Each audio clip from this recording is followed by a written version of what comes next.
All right, we got round number 2 here, and we're at table 19. So we have Justin Harris versus Kevin Vale.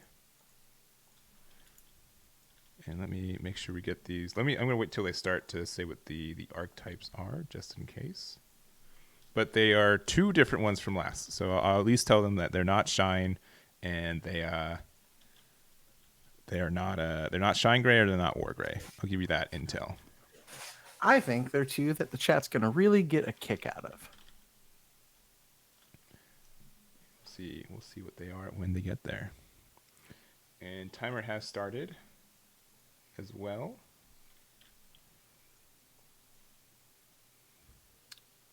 Well, both these players, I think they could both read. I hope so.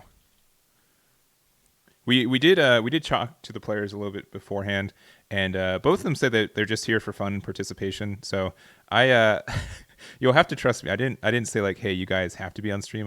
We asked if they are okay with it. So definitely, if you're not comfortable, you're 100% okay to say that you're not okay with being on stream, unless you're in like finals. Then I kind of have to strong arm you on that one. But don't. Yeah, that was actually like a really big. It was almost a problem for the Ultimate Cup with me and Max commentated, because the guy who was in finals is someone we tried to watch twice, and he's like, I don't want to be on stream. Yeah, and we're like, no, please. it is technically in the tournament rules manual that you can you can't. TO has the priority by being in these events. You volunteer being streamed, essentially. Like, you can be a feature match.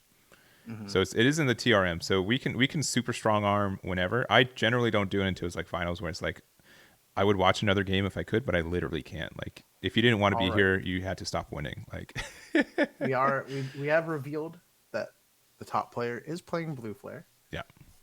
With the Cross 7 Superior mode. Just got bottom decked. Yeah. And the bottom player is playing Ulforce. Yeah.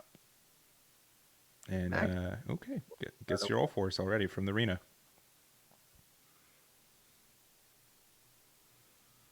And so the new card in this archetype definitely is the Ulforce X, which adds just a little bit more of that OTK power. I was surprised that this card was a super rare, because most usually when we get like retrains like these are like they're usually just kind of like a rare or uncommon, right? Yeah, I think it's just due to it being a main character, just pro tag energy. Yeah, exactly. All right, so attacking into security, being able to get hit into a regular Ulforce, so Gaussman gets the on deletion. All right. Ooh, that's a bad glare in that spot. Yeah. Sorry, he's not playing Blue Flare, he's playing Blue Glare. All right, guys. It's been real streaming. I'll see you guys later. Dang, like that. Yeah, that was a good one. Thank you. Another superior mode to the bottom. So yeah. I don't know how important that part is to his game plan, but 2 big bosses to the bottom. Probably not pivotal, but I'm surprised he's playing superior in this build. He's playing more than one. Yeah, exactly. Because it's on play. Digicross with Crossheart Blue Flare, but you have to play. So it is removal. Yeah, but you have to play. Let me bring it up. You have to have Shoutmon. To Digicross from the trash. Yeah, which generally is like when you want to do it. But I guess it's just like a removal, and it's also 17K in security, which it's impactful. The biggest thing in the game. Yeah.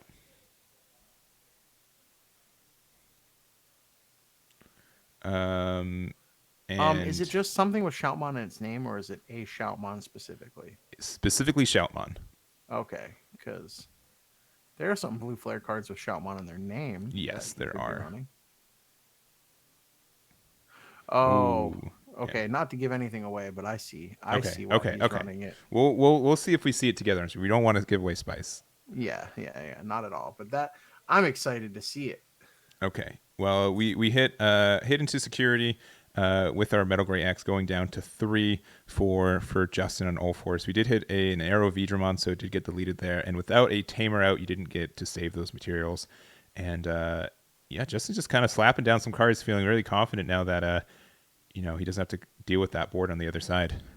The Arena machine gun is how I like to call it. And let me tell you, once that starts going off, it does feel great if you're the Ulforce player to just be turning cards sideways to turn them back face up. Especially to see two superior modes that aren't in security, like that's also super good, right? Yeah. That is one of the ways you can get in trouble with Ulforce, because you generally don't run protection in the standard package. Mm-hmm. Another blazing. All right, yeah, playing around the glare, love to see it. Kind of. What a nice. And there's the card I was talking about. All right, he is running the Kaiser nails. Yeah, well, there's two that are just gone. Well, so the superior mode, it's not necessarily to go into superior mode. It's to load it under one of your other Digimon to Kaiser nail out. I see. Which is very, very cute. That is incredibly cute. You still could on-play it directly too. Digicrossing. Yeah, if you have to, why not? You'd end up playing it for like 13, maybe like, I don't know, like 9 at the cheapest if you got like a bunch of tamers. Yeah, and it also doesn't digivolve at all, which is bizarre. All right, so going into our Ulforce playing the Secret Rare Arena. Mm-hmm. And is this the beginning of the machine gun? I guess so. I'm gonna bring. Whenever this combo goes off, I'm always like, what card do I show off, the Arena or the Ulforce? Because it's both. Yeah, it's the extension of each other, right? I'll just do the Ulforce. All right, there it is.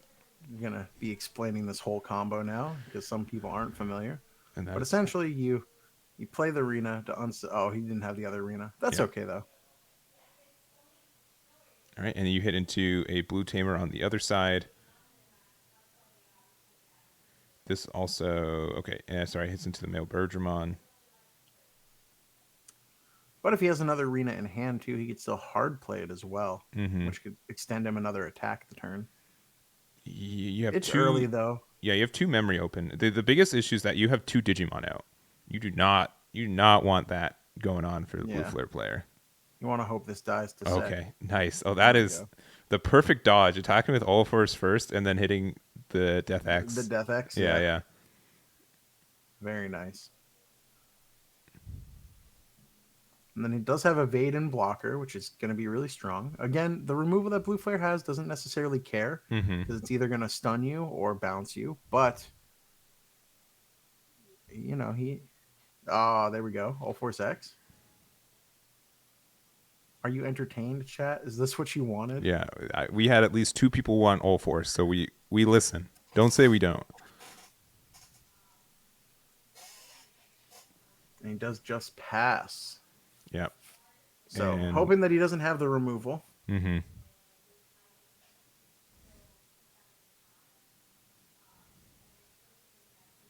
All right. Yeah. And I do want to say, being just very cognizant of saying, it's really tempting to play a rookie to pass turn, but knowing that having those 3 up is a big liability. We looked for Imperial, guys. Don't worry. Yeah. we tried on that one. There are about 6 people playing it today, and all of them lost their.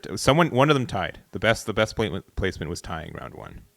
Unless I wasn't able to check all of them, but 6 of the 7 I was able to check. They all lost. I will be completely transparent with you too. I am not well versed on new Ulforce cards or new Imperial cards. Yeah.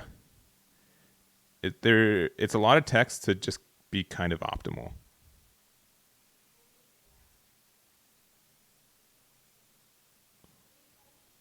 All right, so using the Blazing Mem boost there.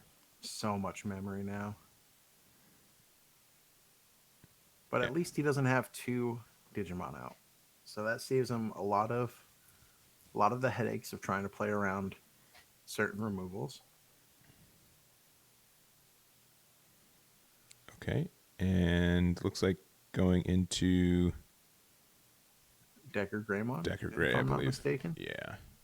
The glare makes it a bit difficult. Again, I'll try to refrain, but the blue glare matchup is horrendous. It is. You gotta trust your opponent on the blue When he glare. gets to make it a blocker, that's pretty strong.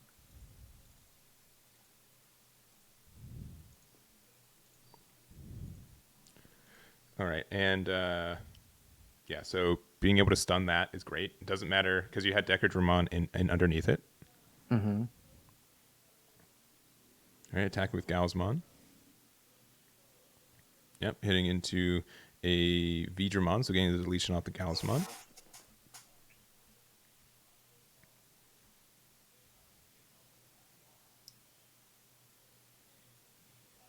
And this is kind of like where you're in a rough spot because if you ended your turn with your Ulforce suspended, it will unsuspend at the top of the turn, and then you would be able to bounce back this this armor.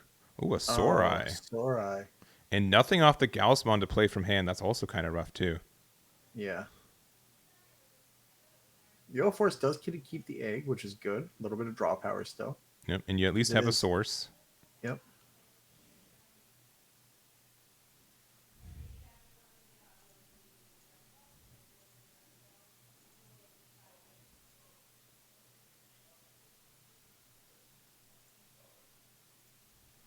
Let's see. No, he and again he could not have blocked because it was, I believe it was stunned as soon as Decadramon came out. So I don't think there was an option for him to do a block. Oh, he does get rid of the blocker. That's huge with the Kumamon. Now, as long as, I mean, he's stunned, but he's going to draw a card. Does the stun last till this turn? It's until the end of the turn. Okay.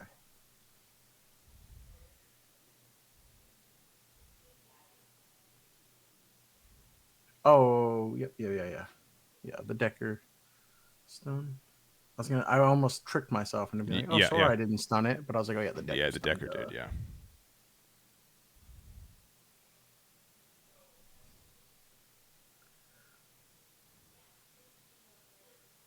Oh, this is really close right now. Mm-hmm. So there's 2 security left. You can't do 2. Like if you had like Metal Gray, you can't use the effect because there's not 2 Digimon out. And again, it's just like Justin having really good awareness of playing to not play into Blue Flare. Mm-hmm. And I think that's like where Blue Flare gets a lot of like I'll say like locals wins, because more times than not, like even that past turn, you're like, well, I'm giving my opponent 3 memory anyways. Why not just play a rookie to maximize my memory? But that just gets free stuns, free advantage for your opponent, and it does you way more hurt than good.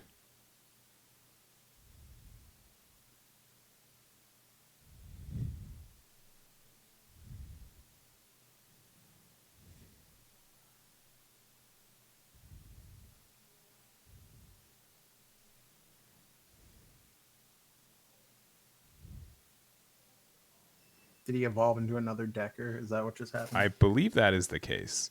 So he gets to stun it again. It might be. I'm having a hard time seeing the cards specifically. I don't think it's a launcher. Yeah, it looks like another Decker. Yeah. All right, hitting another arena. Okay, you're giving blocker. I mean, he gives it evasion blocker, but he is stunned still. Yeah, if he went to another Decker, yeah, he gets stunned. And we are going to see the blazing boost, which still remains the best memory boost in the game. I even think it's better than Reinforce, to be honest. Just 6 cards. You get to grab 2 and play 1 under perfect conditions. Like, man, the value's insane.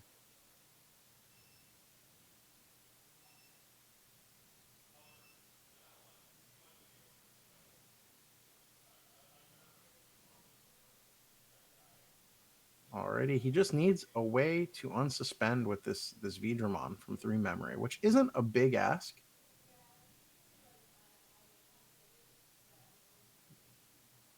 He does survive the check. Oh, he just has the hybrid. Okay. Yeah. Hybrids are good. Like that's they're solid. Yeah. Most builds for Ulforce right now, it kind of, you either have like the hybrids, and generically I've been seeing the new Lanamon for that, right? Yeah. Especially because it has the stun, but Kuma's still just as good. Yeah. I don't think they're both good options. Yeah. The given the jamming of Lanamon's really strong. But Kuma stripping that source does, I mean, as we saw last game, even though he was stunned, that could come up. Yeah. Also, since there's chat in the there's discussion in the chat. I'm asking personally our head judge if you can still attempt to block while stunned. I believe you can. I'm like 99% sure. If that's a ruling that's allowed, that's new to me. You can still suspend with effects that, but you can't even attempt to block, is my understanding. But that could be wrong. Well, the way the stun wording is that the Digimon can't attack or block, right? Let's see. But DJ Cosmic's in chat saying suspending a Digimon is cost for blocking. You can suspend to pay the cost for blocker, though no attack would be redirected. That feels wrong because suspending a Digimon is also the cost for attacking. So why wouldn't you be able to do that? I'm that is curious. Well, because attacking is not a skill. Attacking is, you know what I mean? Like attacking is something you can do, but it's not a skill on your card, right? That would be the reason for that.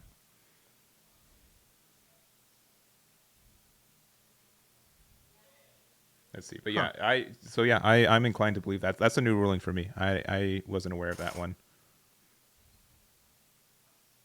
Well, that's just free information if these players are listening. Yeah, which I guess we'll find out soon.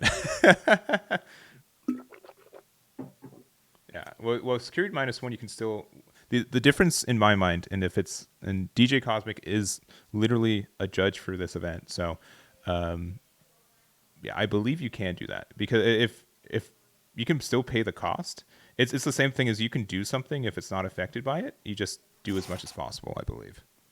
Okay. I'll triple confirm after this round. I could see it being ruled either way. There are a couple rulings in Digimon where I could see it being either way, but I'm inclined to believe it. All right, so using the effect there, getting 2 pieces, but no tamer, which is a little unfortunate.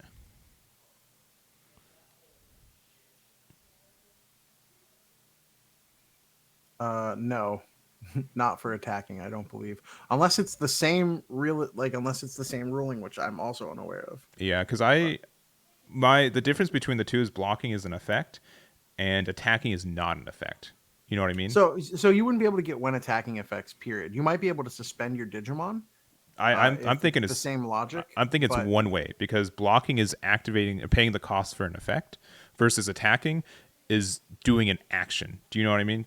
Where the difference is at it? Because but what I mean is specifically for that question, even if you were able to suspend for the part of attacking, it wouldn't count as when attacking because you're suspending to attack. Yeah. And for what it's worth, you wouldn't be able to get any when blocking effects from this. Yeah. Just literally the ability to suspend your Digimon when it says they can't block. Yeah, we'll get a confirmation on that ruling when we can. We're gonna focus on this match for right now. Yeah, if it comes up, we'll figure it out. But definitely nothing that neither player knows right now, anyways. Yeah.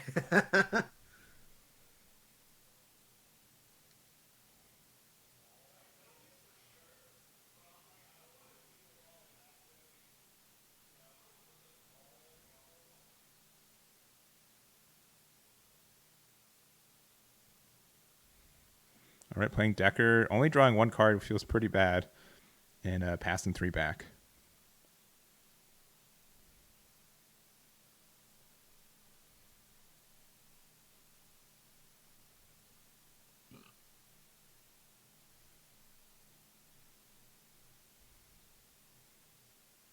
All right, going to Gausmon.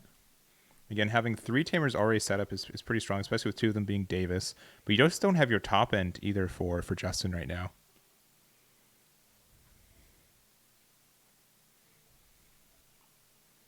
All right, going back to 3. All right, Kuma and back, which means you just don't have your Aandroidd or your Vidramon, and then into the BT11 Aandroidd. Yeah, not bad. He's setting up the stack.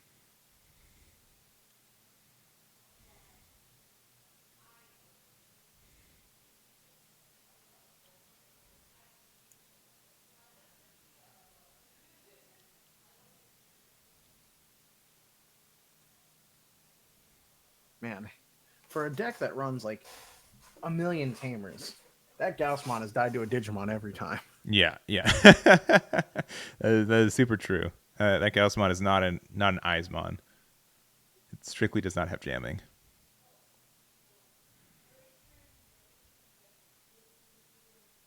All right, hitting a Death X. So both players playing it. Interesting. Because we saw Death X from Kevin last turn. I think it's more surprising that Kevin is playing Death X and Superior mode. That's a lot of top end in that deck. I will say it. I will say it in this way. Maybe this will make it easier for if the ruling is correctly.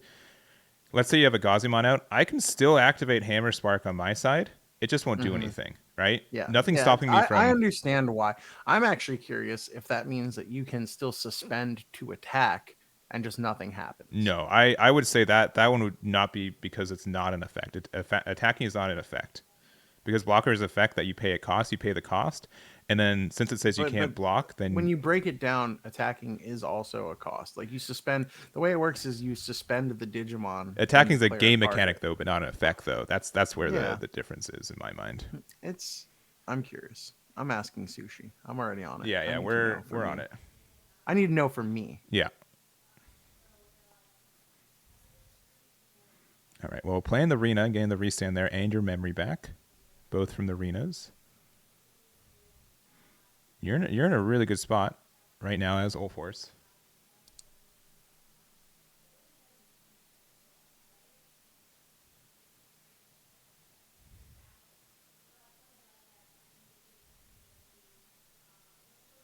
All right, no searches there off the Goblimon from EX1. Oh, playing another arena. Oh man, you were just going off here.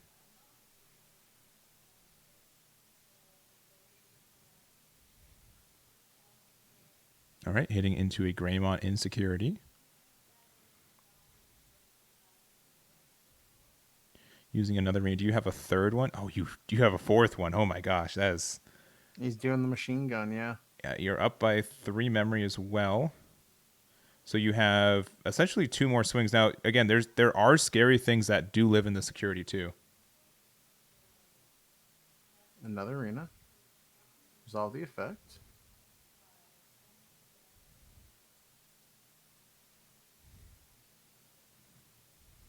Okay.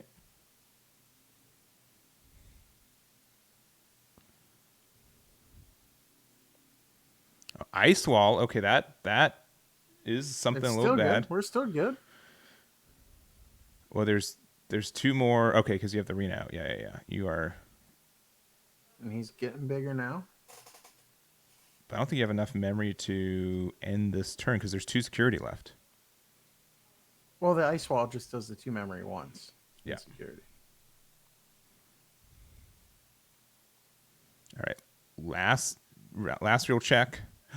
Death X. He is not big enough for that. So no Blitz Omni for game. No Blitz Omni for game. No Ulforce X for game. No hybrid for game. I mean, that's... gotta hope. Yeah. I mean, he's in a good position. He's in a really good position. I would still want to be Justin if I was to be one of these players immediately. Just for chat to end this. So suspending is not part of blocking. If you read the actual reminder text for blocker gives you the effect this Digimon can suspend to redirect the attack to itself. So like you're still suspending and just not blocking. Yeah. It's the act of blocking itself that gets stopped. I understand the justification behind it. Yeah. Well, I also say it's 100% non-intuitive, and it's literally the first time I've heard this ever for this. But I mean, once I heard it, it made sense to me. Mm-hmm. But so like, and I could see it being ruled either way. But I get it. It's cool. Let's see. It'll definitely be something that you Ulforce players might want to think about if you're playing Blue Flare. Specifically this matchup. I can't think of another time it would come up. Let's see. Am I getting...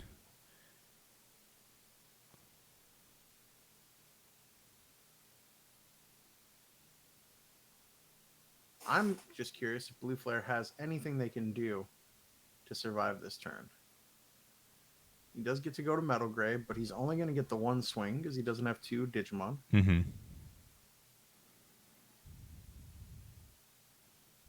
Yeah, in general, it's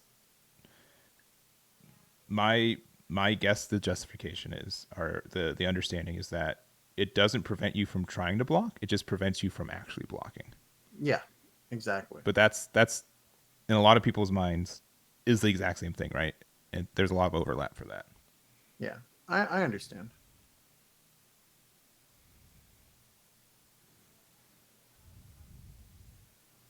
All right, so going up into the decker. Or is that launcher? That's launcher. My bad. Yeah, that's launcher. So he's going to make it a blocker. But here's the thing. One Kumamon wins just in this game. Yes, it does.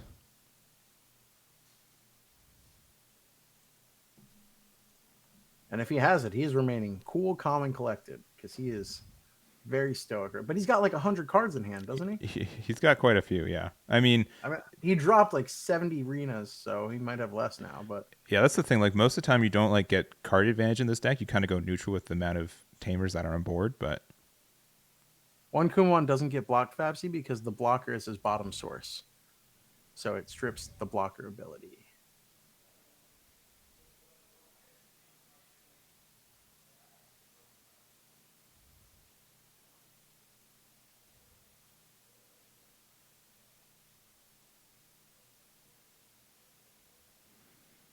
All right, and attacking it into another Davis. Ooh, does this? Oh, if this grabs the Kuma, that's going to be such a feel bad. I guess either Veedramon or Vmon. All right. Well, he gets the rookie to search deeper if he needs to. This is, could be digging for it. He's got a lot of cards in hand. I feel good about this. I don't want to stream jinx it, but I think there's a non-zero chance that he has a Kumamon in his hand already. Yeah, most of that run like 4 copies of it. We haven't seen the Lanamon from him either, so there's a good chance that he's running a lot of Kumamon. Yeah. All right, so passing it over. He sped up. Yeah. Do we see it? Well, he's digivolving back.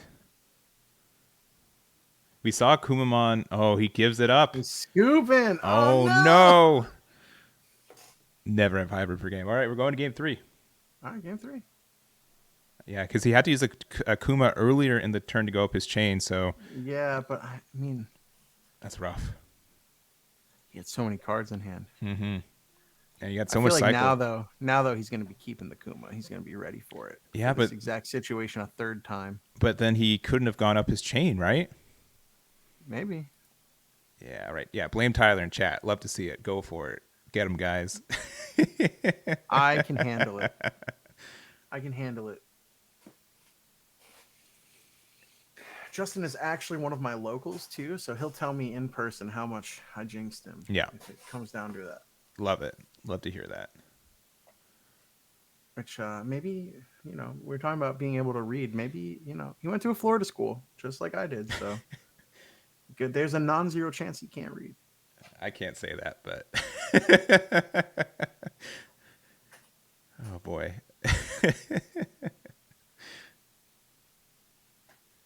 All right. Well, I think it's definitely a winnable matchup in either side. And again, Justin was so close to winning that game. He was one. I think if it wasn't a Death X at the end there, yeah, because he was 14, not 15. Yeah. If he had like another arena, I think he would. I think he had the Ulforce X just to go unsuspend and win. Yep. So Justin keeping his opening hand and Kevin sending it back for another go. I will say there are a lot of cards that could be in security that does mess up Justin. This again with not having jamming. Oh, absolutely. Is kind of important in this matchup. Does the Randomon give jamming to any Digimon or just itself? I believe it only gives it to itself. Let me. If it's any Digimon, that's definitely something to consider. Yeah, I believe it's only itself. The reason why you'd want to use it is the fact that you can let me I'll bring it up. Well, I mean, I think the big reason to use it is you could give it a source that gives you more memory, right? Yeah. By placing a blue level 3 Digimon from your hand at bottom of devolution of one of your blue Digimon, so it doesn't have to be this. Oh, you can give that Digimon jamming? No, it gives it this Lana gets jamming, but you can put the source anywhere. Yeah. Oh, okay, but that's still pretty neat. Yeah. So then you can use that. I do like Kumamon better, still. Yeah, the only difference is that like you could attack with jamming, and then you can go up your chain and be suspended. Like that's, oh yeah, I guess you can continue to go up your chain, unsuspend, and have jamming for the rest of the turn. That could come up. Yeah, but having 5 memory is also asking for a lot for Ulforce. So Yeah. Well, you gain memory when you go into the Ulforce. Yeah. So, I mean, it's not. Well, it's more of two for Lana and then 3 for Aandroidd and keeping your turn to go into an Ulforce. You might need to run a version with boosts. Yeah.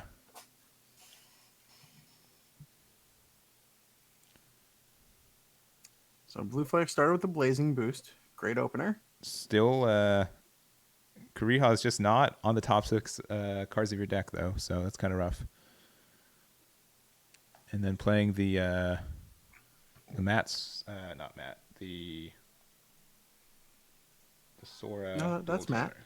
Is it Matt Sora? Yeah, Matt Sora. Matt Sora. Sorry, Yeah.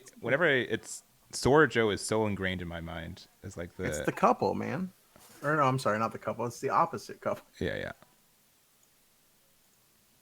Or no, it's the couple. I'm a liar.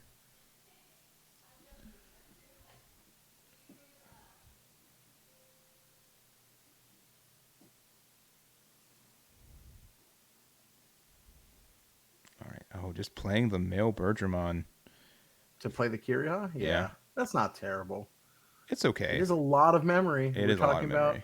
We were talking about Ulforce being a lot of memory. Yeah, and that also helped him not be at 8 cards in hand, which is pretty good. Yeah, and neither of these decks really tend to have a lot of cards in hand either. Because again, Ulforce, you're drawing cards, but then you're playing Tamers from hand. So getting to 8 is actually a little bit trickier compared to something like the Metal Guru X that we often see. It tends to not have 8 at the early game, but at the late game, once you get that first Ulforce out, you end up with so many cards in your hand. You sure do. All right, VTuber Ty doing his job. Drawing cards for the cause. Looks like he's using the effect. And then the Gobu effect. Oh, you did get a Tamer. Okay. It's Arena, not the Arena you normally bump, but it's Arena. All right, hitting a Dracmon, so you're good. Ooh, that's pretty big. But it looks like he still needs pieces, unfortunately. Yeah, so yeah, grabbing level 5. Yeah, that's what I'm assuming he's missing, and passing 3 right back.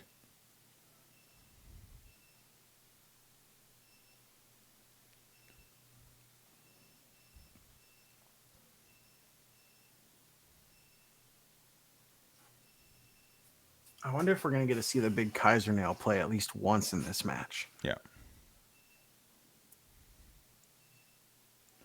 All right, Sayako going in, hitting a Vmon. Yeah, we haven't seen Kaiser Nail in security either, which, depending on the board state, can make a huge difference. Because Kaiser Nail in Blue Flare has so many good targets to hit, because bringing out the Metal Greymon gives it Rush again and can freeze things with no sources, which is pretty strong. Yeah.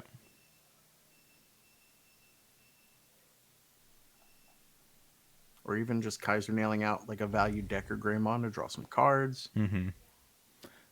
I still want to see the Shoutmon tech. I know Ulforce is a little bit of a quicker deck, and there are a lot of decks that are quicker right now, but it might just be the fact that, a 17k in security can just swing it your way sometimes. Well, yeah, I mean, we know that he at least runs 1 Death X and 2 superior modes, which is 3 things right off the bat that are going to kill the Ulforce in security. Even if you have the 2k buff, you'd need at least 2 2k buffs to get through that. Yeah.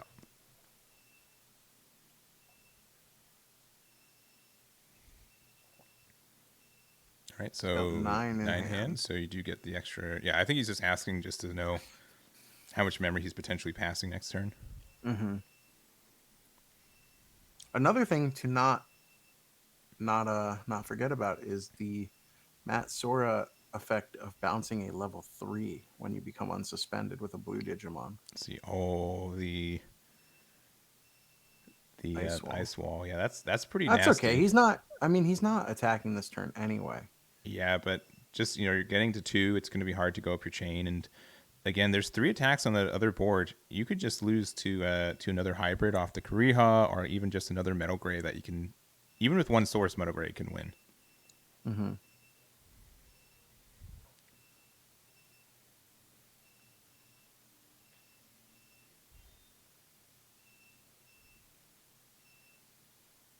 All right, Veedramon. I think he just goes into level 5 and hopes for the best.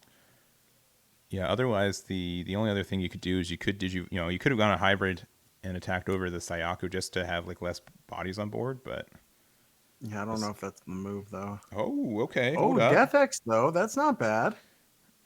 So this is reduced by 4 things for it, so it's reduced by 12, so it costs 8. Yeah, put him at 8. And clears board. Yep, it'll de-digivolve the metal.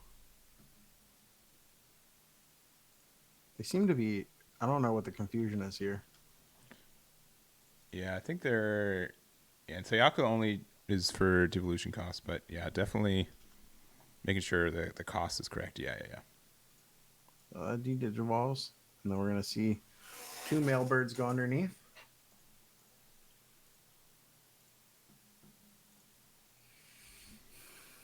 Yes, because one was it? Shouldn't it be Greymon underneath? What's the stack order? I'm unsure. I think it should be Greymon. Yeah, I think it should be Greymon, right? Yeah, Greymon should have been on top. Which means it got the save. Yeah. Yeah, it should be Greymon. Well, that's really unfortunate if he has another Metal Greymon. Yeah. That he goofed that up a little bit. Mm-hmm. Yeah, because for Digicrossing, it's very specific on what order you have to run. Oh, did they catch it? No. He's thinking about it? No. He's thinking about catching it? Oh, yeah, he just realized it. Yeah. If they're listening to us, don't listen to us. Come on, guys. Be better. Yeah. All right. Yeah. Yeah, they must be. I think it's the judge. Yeah, we have a judge. He's unmuted. Yeah. I forgot. Yeah. No, if they're listening to us, they must be really desperate. Yeah. So yeah, the order of the stack was different. Yeah, okay. So it's being fixed. Cool. Thank you, Judge. DJ Cosmic in the house.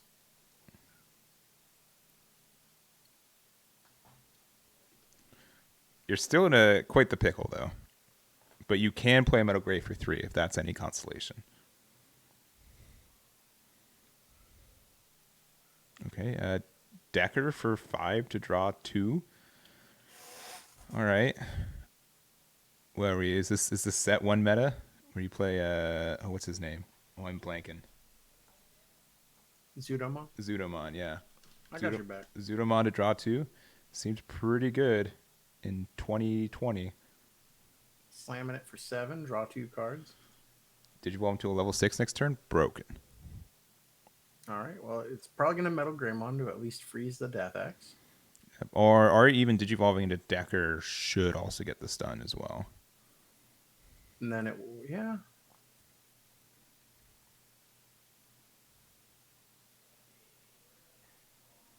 There it is. There's a Decker, okay. Yeah. And that's Digivolve for 4, I believe. Mm-hmm.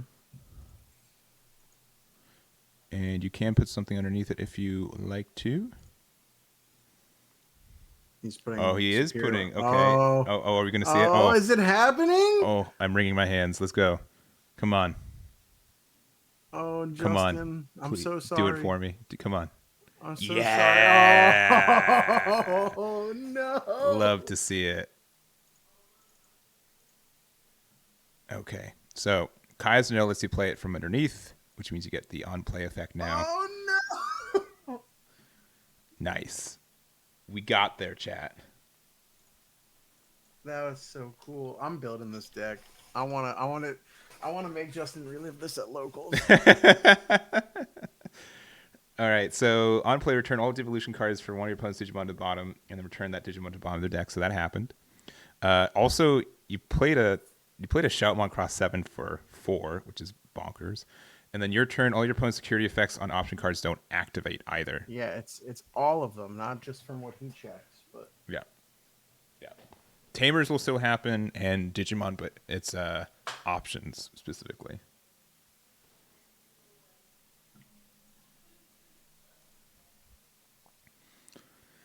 All right, but you could also just lose here, unfortunately, with sometimes the tempo that you do get from Ulforce.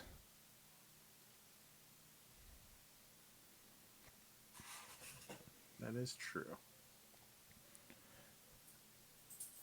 And you have 4 Tamers out, which means I believe you can bounce it back to hand, right? So yes, with 4, you'd be able to bounce the superior mode to hand. Well, anything. I shouldn't say anything. Yeah. Any level 7 or level 8 at this point. Yeah. And he's getting rid of the armor purge. That makes. I mean, I get it. Yeah, 1 less material around. I mean, at this point, the cross 7 is just a big old beat stick, right? Yeah. Well, it ignores security effects. Yeah, so, which is fine. Which I'm not going to try and knock that, but if you're trying specifically options, right? Yeah. Yeah, so you still get your Tamers and stuff, but being able to... I don't think Ulforce is that worried about that. No. It's big and scary, but otherwise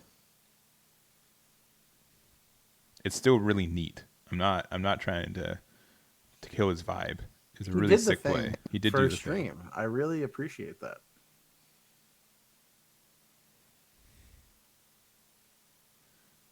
I feel like he just needs more arenas. How many arenas does he have in hand is the question.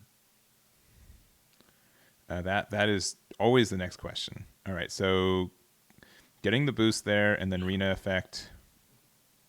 Play arena. Oh no, Davis. Davis. Okay. Ulforce. X can help. X can also get rid of this cross 7. He gets right? The Kuma though.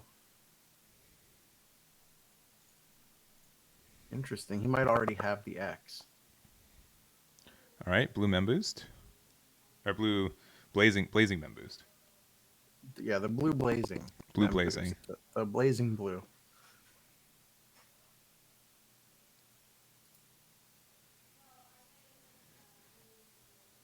Yeah, and the original stack was Decker Greymon with the cross 7 and the Decker. Man, he's giving him so much stuff.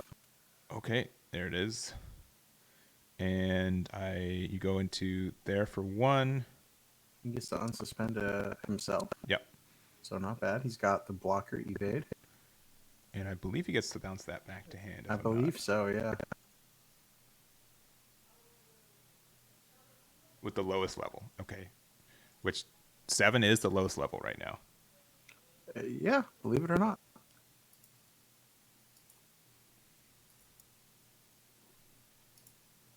All right, so passing the 3 back, only 1 Digimon out. I'm thinking again, Justin's in the better spot. The kind of weird spot though in like a deck like this is that you have so many Tamers out, but it doesn't matter how many Tamers you have on board. I mean, it matters. There's a world where he can pop the boost, go into Metal Gray, evolve into Decker, put Shout Superior under, Kaiser Nail into Shout Superior, bounce. Like this could happen again. It could. You do have the pieces. Lightning can strike twice. Oh, he's Yeah. Okay, like you literally do have the pieces back to hand because you didn't delete them. You bounced them back to hand. That was my fault, guys. That worth a lot. All right. If you attack with this, you will get the stun with the Mailbird. Right? It has to be less materials, which you don't have. Yeah. So. Yeah, you don't get any stun because there's not 2 or more out. So there's no stuns going on, but you can. The Decker Gray could still stun. Yeah. It just stuns at anything if you have Decker and Source. Yeah, which looks like the play there. Okay. Oh, there it is.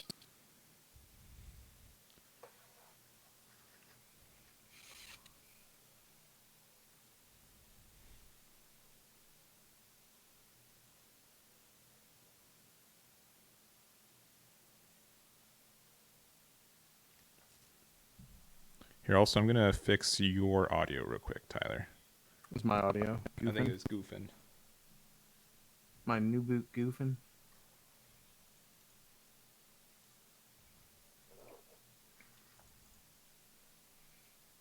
Okay, give.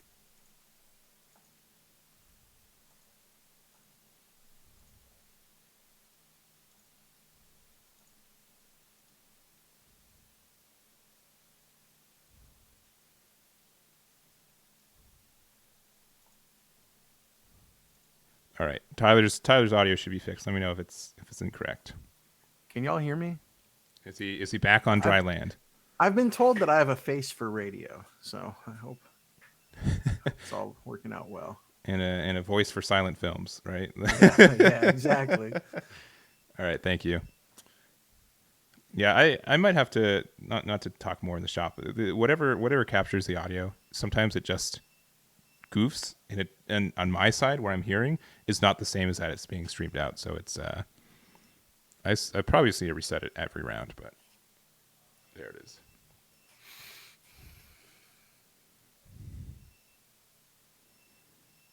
Let's see.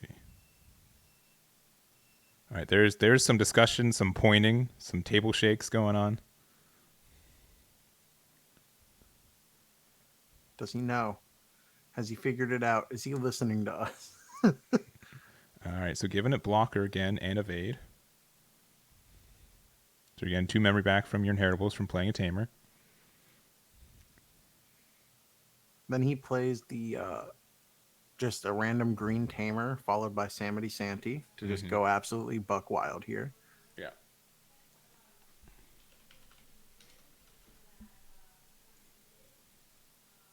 Yeah, he could have blocked still. He could have unsuspended and bounced that back to hand if he knew the knowledge. Well, that would be this turn. That was currently the Ulforce's turn. Yeah, the previous turn, yeah. If he blocked when he played it, yeah. I don't know if he'd know the rule. The only way they'd know the ruling is if they're both actively listening. It's a pretty obscure ruling. When we went into the round not knowing the ruling either, so yeah. No, I mean, once someone said it, it makes sense, but definitely wouldn't have thought of that up until now. No, 100%. And it's pretty matchup dependent. Stunning doesn't happen a lot right now either. And even when like blue hybrid was a thing, there weren't a lot of effects that cared about unsuspending that were blocker at the time. I can't really think of anything that would have a year ago wanted to block because of it, you know?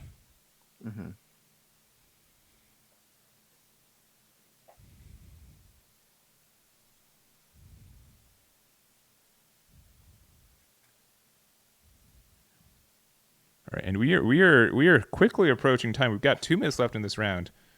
This is a very good match. A lot of learning for both us and the players. I'm excited to immediately tell Justin what a dum-dum he is for not knowing this very obscure for not remember BT6 Hexablau rulings that paved the way. Come on, guy. Don't you know about Hexablau? Yeah. The ruling, and this is not a new ruling. It's just, I guess it just never comes up. Rediscovered is maybe the better word, is that even if you're stunned, and stunned is an official word, but if you can't block with the effect of something like Imperialdramon or something like that, you can still attempt to block by suspending, which makes a difference because make Ulforce X go absolutely bug wild. Yeah, because you would be able to resuspend and then bounce something at the start of turn.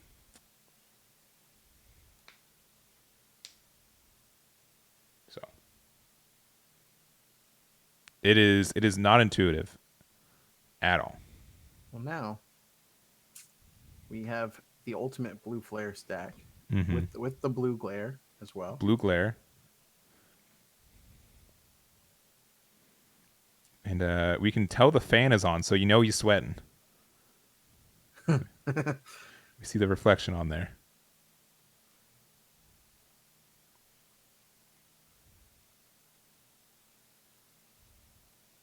Yeah. We went through all this, guys.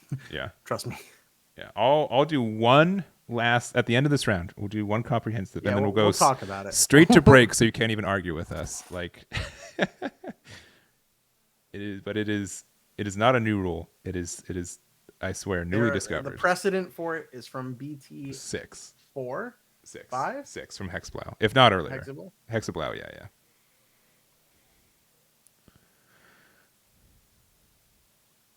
Oh no, he's not watching stream. He doesn't know.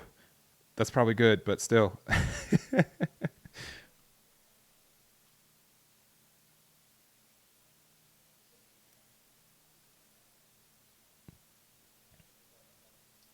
Okay, and then Death X of yourself, which, I mean, it's free, right? Why not?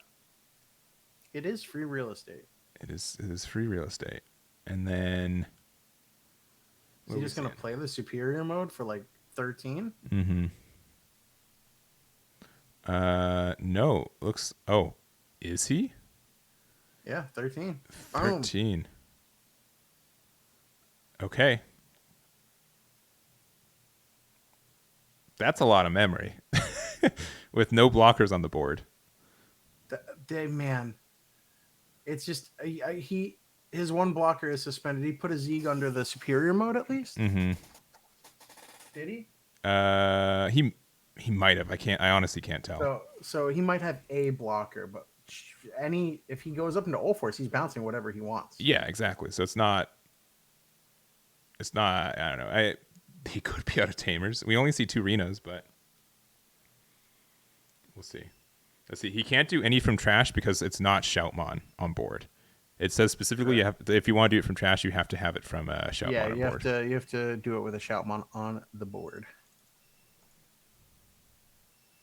Which is why when we originally saw this card in the deck, we're like, does he know? But then Kaiser Nail, you can put it underneath some other sources, and okay, yeah, now you're. Oh no, I think he gave him too much memory. Yeah, I 100% agree. All right, he just knows that there's another superior mode in security. That's what he knows.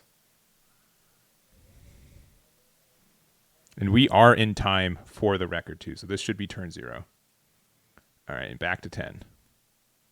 If either of these securities is big, he could gain 4K. I mean, okay, we don't know if Z Greymon's underneath there. I don't think it is, but if it is, he doesn't know. Still gain a lot of memory. I don't think that's Zeeg. It doesn't look like Zeeg. Yeah, I don't think so either. The blue glare is a bit too strong. Yeah. But if you have any questions, they have the power of being able to talk to their opponents, right? We do not have that. Oh yeah, I just mean for me, I'm being selfish right now. Oh no. All right, do we see cross 7 to slowly turn sideways? Okay, no, we do not. Okay, Drachmon. All right. Not a big deal. Okay, hybrid just wins you at this point too. I feel like with 47 cards in his hand, he probably has a hybrid as well. Yeah, that's probably understood.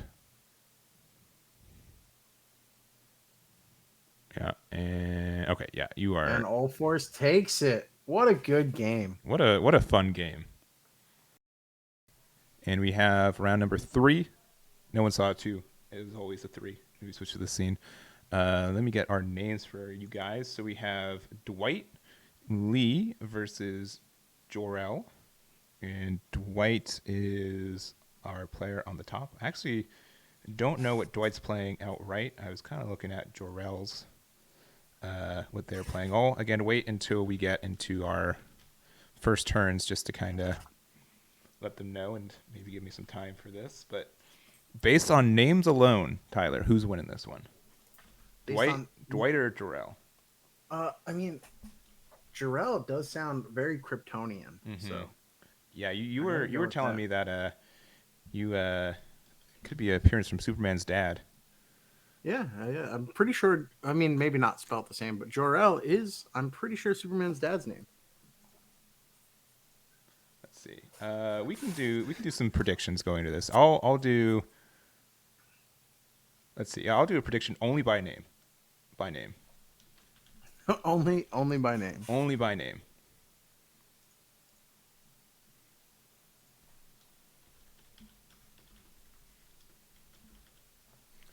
All right. And you guys get Jor-El.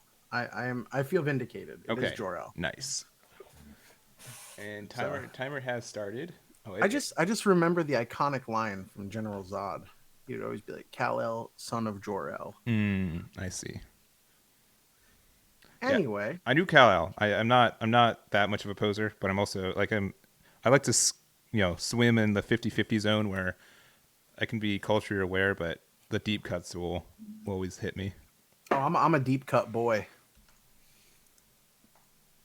We got Hunters versus Red Hybrid, guys. Yeah, we found that too.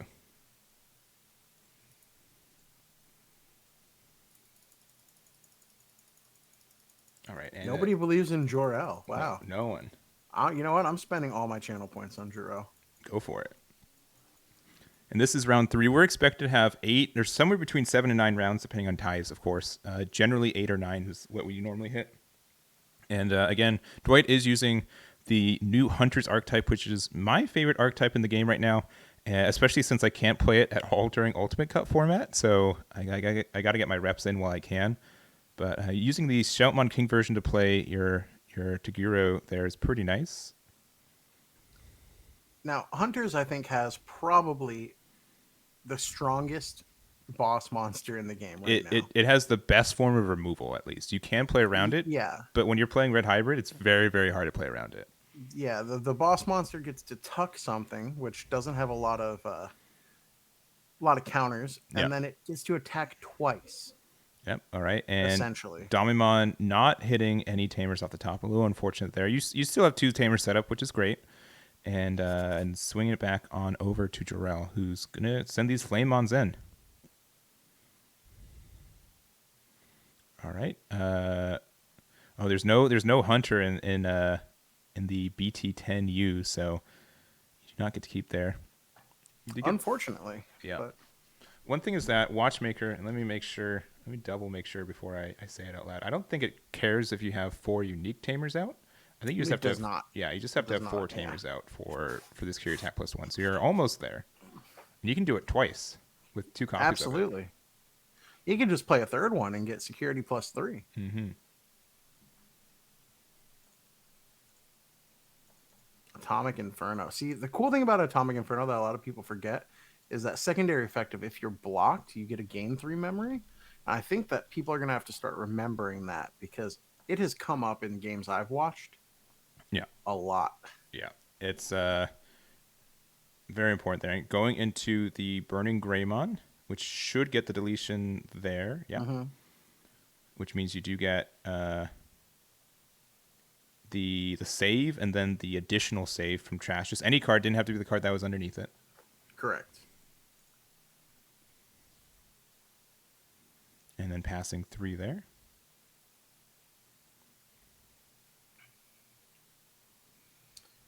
Now, we went from Blue Flare, which is a deck that gets better in, so far every round. We've had Shine Greymon, which is a deck that gets better in the next set. Yeah. Blue Flare, which is a deck that gets better in the next set. Yeah. And now Red Hybrid, which is a deck that gets a lot better in the next set as well. Yeah, I'm surprised that what is it? I could be wrong. We don't really get much Hunter support for a bit, right? Or am I just? I don't believe so. Which is really interesting because like Crosser came out and then it got like incremental more support every set afterwards. But Hunter, they're just like one and done. Like we are this. Well, the way I look at it is kind of like D Reaper, where it's like this set is very like everything for the Hunter is from this set, and then you just kind of don't really get a lot of support moving forward. But that's okay because I mean, it has a lot in this set. Yeah. And I think that having archetypes like that are really important for a game because if you are getting into the card game, I think either one, if you buy a couple boxes of EX2 or a couple boxes of BT12, and you could essentially just from those sets build Reaper or Hunter. Yeah. And so we went into a Restramon with the effect there. So it does have Rush since you did get the effect there. You could 2 sources. Yep, yeah. 2 sources there. You could go into Superior, which tends to be the thing. So you get to tuck anything underneath. Assumedly, like you could tuck it underneath the other Flamemon and then attack into it. Yeah, which seems to be the. Or I mean, a play that has come up for me while I've been playing Hunter is you tuck it under like a rookie, and then you have the Akakimon or the because he has it. He does the Kingmon, yeah. So which that will pop the other one on deletion, yeah. So you don't have jamming, but you do get 1 check, just the Burning Gray, so you're happy, healthy. He could have he only has the 3 tamers. I was gonna say he could have really checked more, but yeah, not yet. It's just, man, Superior Mode is such a versatile card. Just being able to, like, basically, it has removal on evolution. It has pseudo blitz. Or you could just attack once and attack again. So it has multi-attack under certain situations. Yeah, my favorite thing about the deck is just the fact that you do get a lot of flexibility in your plays. Yeah. But we're going into the new Emperor Gray due to the Takuya effect.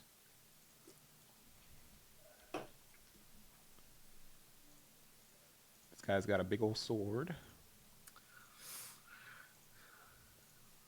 So security attack +1. You do get the deletion there, and goes through all security. And does he have the Blitz Omni? Yeah, Blitz Omni would be game here. I've noticed that a lot of Red Hybrid players aren't playing the Blitz Omni, and I feel like that's like at least a 2-of in Red Hybrid for situations like this. Mm-hmm. I mean, in the more traditional, I'd say like Ancient Gray, 100%. Ancient Gray definitely plays it for their package, but okay. I just mean even with the Emperor Greymon, that's those a bunch of Takuyas. Those a bunch of boys. So you know that your security probably doesn't have a Takuya in it at that point. Yeah. All right, so you need to do 4 damage. You need either like a blocker, so you could like tuck the Emperor Gray underneath Boko and then do the same thing, right? So yeah, but right here, if he has a 3-cost tamer, like a Hunter tamer, and he plays it, then he gets to evolve to a Restramon for free, or anything for free. And he could activate both Clockmans and then evolve into superior mode. Yeah, you are at the will of their security, and you just saw 4 tamers that aren't in that security. But yeah, you're 100% I mean, your right. level 5 would have to survive all 3 checks, but it's not like unheard of. Yeah. No, I 100% Or does he agree. have a Clockmon to give it jamming? No. Okay. Yeah, well, you'd have the Dracmon, the plus 2k. It's not that crazy. No. Yeah, so you would have to do, as you said, play a 3-cost tamer. Oh, no, it looks like he doesn't have it. Yeah, that's too bad. Because I feel like that's the quickest path to victory for Hunters. Yeah. So now he's got to have a blocker. He's got to be able to answer board and establish a blocker. Yeah. So the Damimons do get... Oh no, he had a 3-cost tamer. All right, so he played it for free off his Shoutmon, so this is more cost efficient, right? Yeah. But then true. You can't... But does he have a superior mode? Or does he have... I don't know. I've been really thinking about playing Gravity Crush in this deck a little bit. I don't know if... I don't hate it, but I don't think it's necessary just because you already have the end of turn. You could swing again anyway. So it's like the residual like return on investment isn't that big. Yeah. And you're going to be a 6k attacking in due to the inheritable of the Dracmon. So you could get there, but it's not I think I risk it. I think I risk it here. Yeah. Unless like I would he has too. The blocker inheritable. Yeah. Which I feel like is probably what he should have tucked under there if he doesn't have game. Just to be safe. But he could still evolve and put it under there with Yeah, you could still use the effect of Taiki, put the blocker inheritable underneath. Oh, he's not risking it. Going to Restramon. But he's gonna tuck. Yeah, he's gonna tuck the Emperor underneath the Boko. Mm-hmm. And then your end of turn attack and Shoutmon King will get rid of the. Putting him at 1. This is still good. This is still good. I would have still given it the security +2 before this though, so that you hit all 3. But if you're trying to avoid giving him free tamers, that's not the worst thing. Yeah. Yeah, because tamers could be what makes and breaks it. Yeah. So actually, yeah, that's smart. I might not even attack this turn. Well, you do have to attack for the Boko. Yeah. That's fair. That's fair. All right, so attacking draw, pop the Boko. Honestly, too, like I think the best position for Jarrell was just to pass the 3. Oh no. Okay, right. But he needs to be able to gain a memory. Yeah, so he has to have like a Gravity Crush or something. Oh man, did I just see an Emperor Gray in his hand though? If there's the Blitz Emperor Gray in hand, that's also Oh, don't go into it yet. You got to swing first. Am I missing something? Oh, Emperor Gray. Does it pop it? I believe it does, right?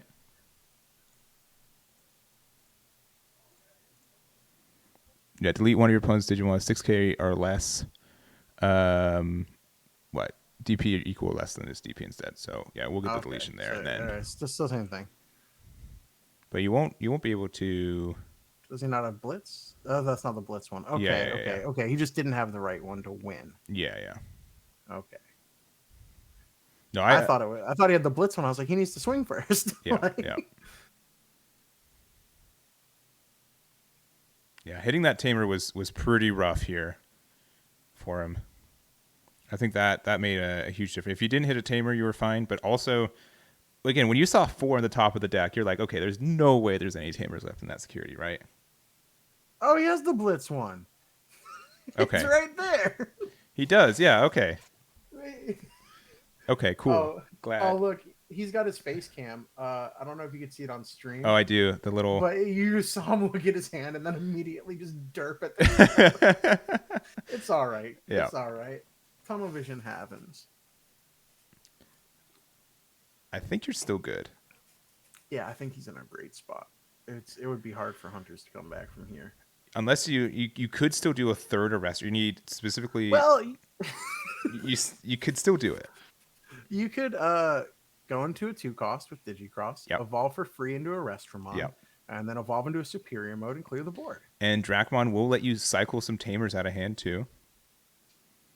Okay, 1, 2. Do we have the third? 3, perfect. All right, draw 3. 1, 2, 3. 3. If he had the Psychmon, he would have been able to grab the Arrestra just from the get. Yeah.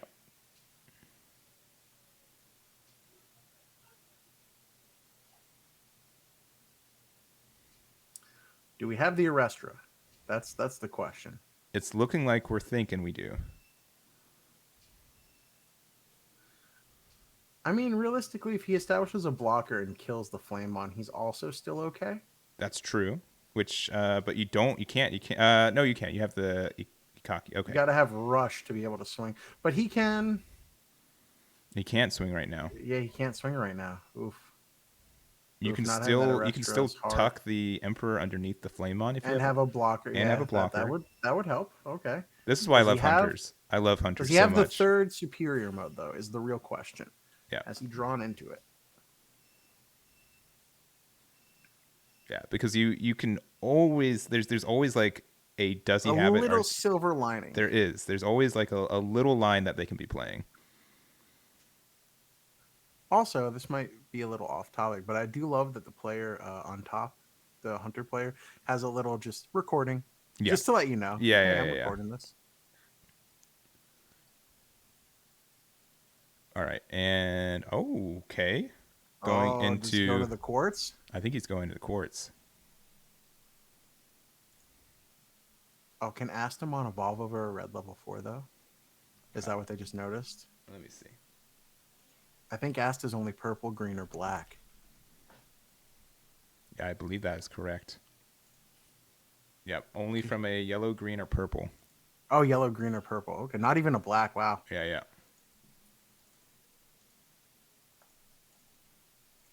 Oh no. Which means only I personally don't put Astamon in my deck just because like it's so particular about how you do it. I think I have it as a 1-of in my build. Yeah, because you can Digivolve for 5 on top of a Psychmon too, but it's just it's rough. I don't think unless he had I don't know if he had a Restramon, he would have Digivolved into that instead of that's specifically the play in my build is you play the Psychmon for 2, get it back, and then evolve for 5 to go right into quartz. Gotcha. Which can be really nice. Like here would have been great. Yeah, I think timer's been taken just while I was on screen. So we're approaching 20 minutes into this round as well. We've been watching this match for 15 as it is. That's a pretty intense game 1. Okay, we have 2 blockers on board, so we're not losing inherently. He's gonna. If you have another Burning Gray, you win. If you have I think he does. It looks like he does. Scanning his hand. I'm not sure which one it is. It was pretty quick riffle.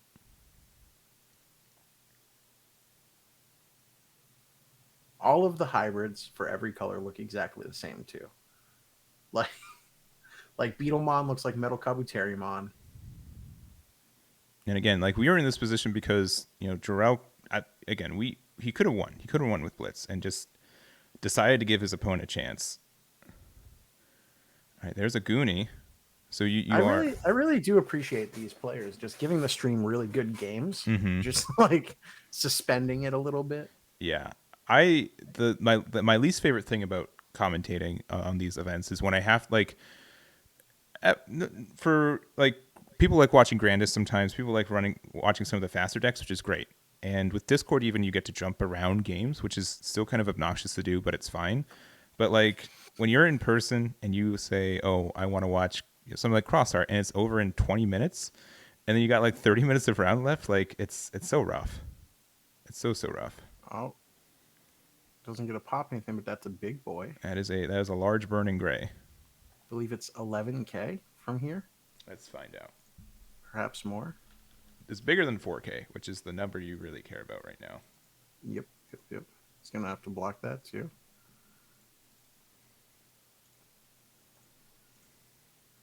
The crazy thing here is that a single Psychmon evolving into Asta, loading that Damemon into a Quartz, still keeps him alive.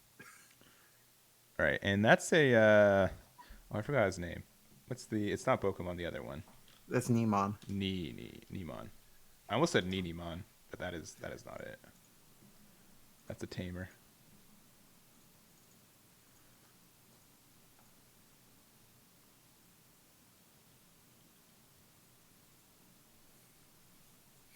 Oh man, I think it's the wild thing is Hunters has several lines where it could just win this turn. It 100% can. Like you can give Ikakimon you can give it jamming and security +2. +2 right now. +1. Yeah. And then get into a restaurant with Rush and swing for game. Yeah, you sure can. It's also the beginning of the main phase. You could draw a card and gain a memory. Mm-hmm. Yeah, which I think he's still considering. He's got a fat hand. Like, I'm jealous of just how many cards are in that hand. All right, so deciding not to gain the memory off the U. That is a little strange. All right, but a free devolution is a free devolution. And so, like, what are you afraid of? Like, maybe a Crimson Blaze? All right. Is he just going to go into the Astamon from here? You could. You have superior mode. I feel like you just go for it. You Yeah. just give it security plus. It has jamming. Yeah. You get to kill the Nemon with the Akakimon. Mm-hmm.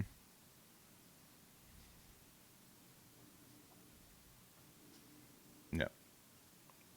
And you're at the whim of them having just poor security. But I mean, Red Hybrid really doesn't.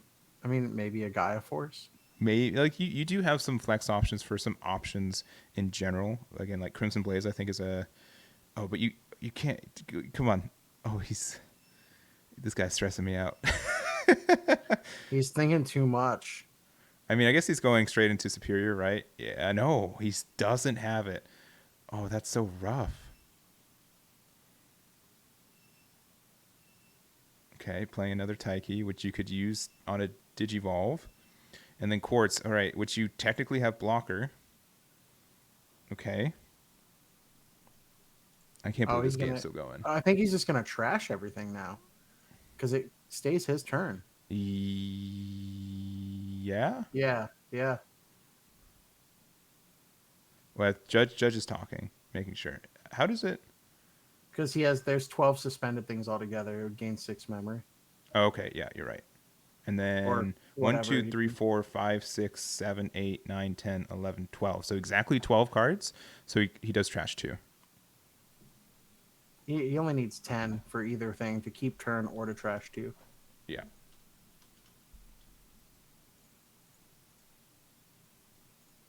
Oh, the judge thinks that he warped into... Oh, did he warp into it? I thought he just naturally evolved into it. Because you can't do both. You can't do both, yeah. And he did play something off of it. So yeah, he played the Shoutmon. Yeah, because it says if this is more and more, you may for reduced cost of 3 instead. Oh no! So that's for a full. Both players throwing the game. 9. Oh no! Yeah, because you did play the Shoutmon, yeah, you decided to not do the warp. It's because all of the Hunters cards are worded with not just all the Hunters cards, but the BT12 cards, the instead effects are worded after the initial effect. Yeah, traditionally, which makes it very confusing. Most Bandai card games, it says, if you didn't, you may. Yeah. You know what I mean? Like saying the instead. But that also means you don't attack with this, and you should have blocker. right? Yeah, but I don't think that saves him. I mean, nothing unsuspends, and there's only one attack on the other side, right? And you have a blocker. But maybe. Wait. What are they figuring out? I think he's there. So it just means that he naturally evolved for 9. Yeah. So instead of his opponent being at 5, he would be at 8. He would gain back 6, put his opponent at 2, and nothing would unsuspend. And he should be Quartzmon is in active mode. Quartzmon would be, yeah. So the Taiki would be in hand. Quartzmon would be unsuspended. Okay. Yeah. Okay, this is still fine. Yeah, because you didn't have enough cards out because you needed the Shoutmon out and suspended to keep your turn, right? Mm-hmm. Yeah, but you still have a blocker. So he just has to survive till his turn. And 3 memory with this board isn't too unheard of.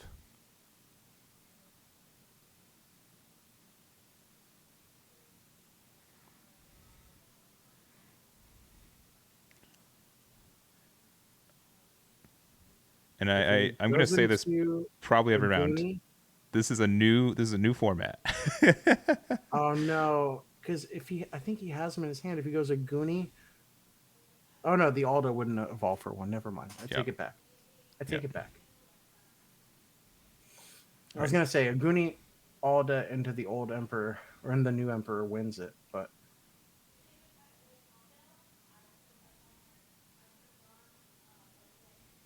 okay, he's gonna evolve into Alda. Yep, for 3. And then probably Emperor to pop the quartz. Sure. Well, can Emperor pop quartz? If he's big enough. Oh, he didn't get the boost this turn. No. Oh, no. Because he blocked, Evan. Sorry. Yeah, he blocked the attack with Flame on because it does have blocker inheritable. Oh, that's true too, man. Chat, thank you for keeping me on my toes. Again, I did ask nicely for a not exciting game, but we just can't escape it today. Again, this 10 minutes ago, the game could have been over if we went into Blitz Emperor instead. It's wild.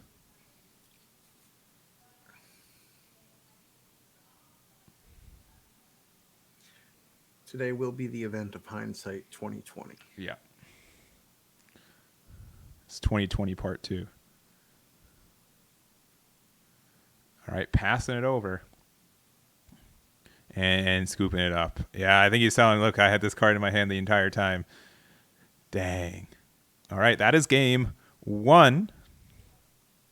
And we have 24 minutes for 2 more games, maybe. So we'll see. That was a wild game, though. That was really, really good. But no, that's why you never give up. Never discount the ability to tunnel vision or your opponent tunnel visioning. And, these things happen. Yeah.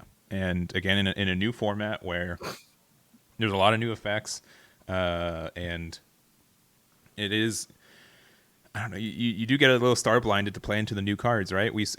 I want to just clarify, in my personal opinion, both players made several misplays and wasn't aware of some of their abilities and everything else. And technically, not glaring misplays either. Just like little like micro decisions that really affected the game that we, as objective third parties see pretty clearly.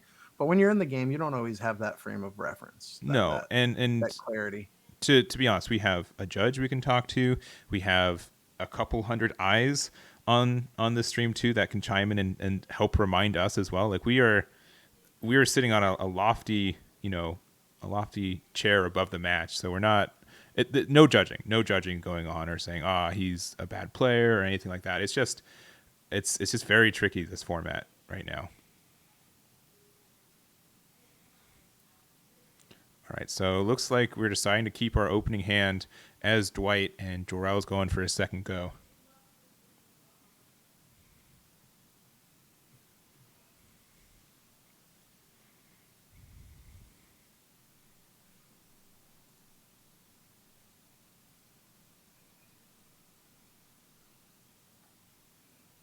It's just wild.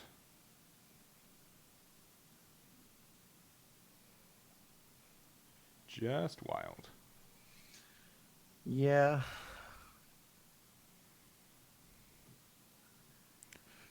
And we get started. All right, so Red Hybrid deciding to go second. Oh, going up the line super quick. No tamers, though. Well, I will say, too, that a lot of people playing the Hunters deck do get in this, like... I understand the appeal, but I see so many people, like, saying, man, this deck's just really slow, and it's because they open, like, Rookie in the back, Shoutmon up front, Digi-Crossed for 3, dropping a tamer, and they have 2 cards in hand. Yeah. Yeah. And it's like, you're putting yourself so behind, like, with your momentum, unless you, like, drop all of the sources that draw cards on that. That's just not worth it. So I think this, like, just the evolving in the back real quick might end up being worth it in the long run.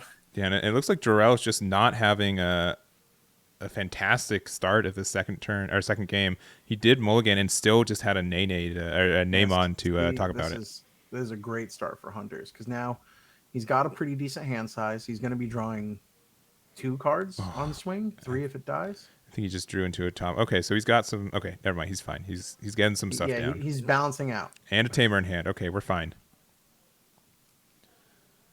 Do you swing the Nemon here? Yeah, because you know that you're going to lose the Shoutmon. Oh, but a second? Yeah. Yikes.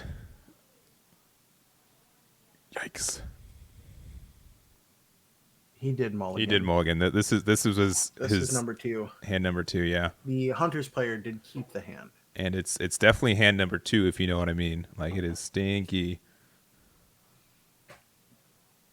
So, chat, that reference is number 2 is colloquially what you would call poo-poo. It's like a Sukamon reference. It's yeah. Which is additionally, I guess, a triple reference to Doo-Doo Destins on the other side there. All right, so getting the minus 2K there, swinging security, hitting. Ooh. Let's see. Atomic? No, it's not Atomic. What's the? Is that not Atomic Inferno? No. Oh, is it Fire Drake Sword? I think it's Fire Drake Sword. All right, well. Thank you for that clutch naming, because I was stumbling. I'm like, it's an older card, but there we go.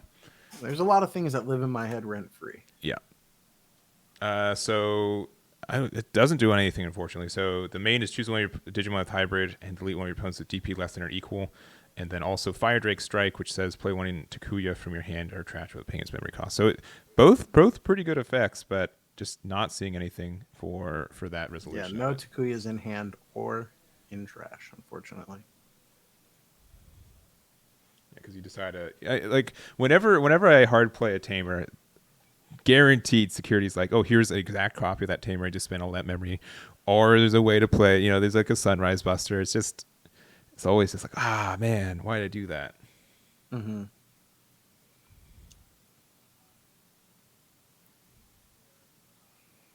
right, playing Gumdramon for the full cost. Is he gonna put one under to draw a card? Yeah, and that's the perfect one to do it with too. So you don't have your diversity of tamers that you want, but you do have quite a few Digivolve reductions going on. Yeah, unfortunately, Red Hybrid, when they get in this situation, they are just kind of stuck. Like, they need tamers, but they're bricked up. And if the Hunters player just rushes well enough, it's going to be, a bad time. All right, so 2 checks, one being a Watchmaker because you did use an Atomic Inferno. And he does get... oh, no, that's the wrong U. It's the wrong U, yeah. So only one hit. All right, still Psychmon. Second check. Another tamer. No, clock. Oh, no, that's clock. I'm sorry. I thought it was a U. It looked like a U to me as well. You look like you to me. I am you. What? Huh? Who's on first? All right, and then another Agumon to pass the turn there. There were 3 swings on that other board. That is tricky territory. If one of these survives, and then you Digivolve into a Restramon to keep turn, you pretty much win. Yeah, this is...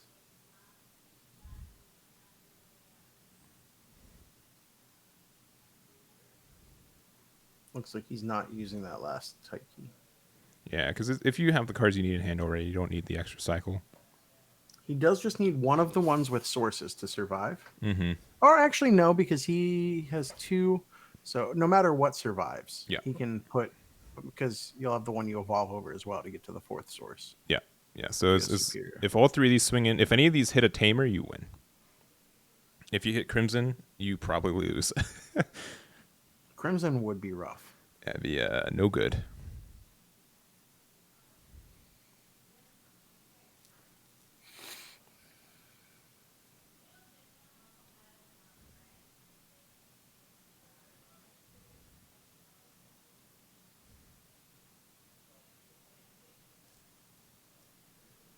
All right, and yeah, we got what? We're in game 2. You got 60 minutes left, so you can afford a little bit of thinking, but not too much. Oh, okay, that will probably seal it. You'll probably he's more confident turning these cards sideways. Yeah, that's fine. You get the save there. Attack him with the other one. Yeah, the hammer on that one, and just go into a Reupload and you got it. Yeah. Oh no. Oh, okay. All right. Hold up. Well, that might save the piece that he needs. Yeah, right? I think he might need to get back the piece. And then he's going to evolve for free into Reupload. Okay, that also does it. Yeah, he didn't have the superior mode. Got it. Yeah. Oh, actually, I think I saw it. He just drew it from Digivolving. Well, yeah, you still got there. All right. We have round number 4 for you guys. They did take a minute to both show up, which the time is ticking. So you have to start getting there. And with mulligans and everything else, you do kind of have to speed that up. But we do have our plan on the top: Thomas Tran versus Tai Win, and I'll reveal their archetypes when we get there. Yeah. Although if you've been watching stream, you should know one of their archetypes. Yeah, but we won't say who. We won't say who. Not quite yet.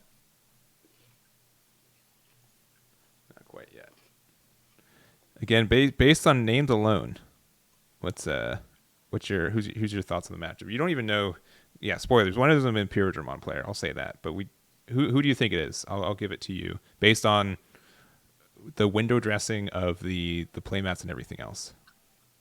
I have privy information, so I will hold my tongue. Okay, so you know. I'll let Chad ask.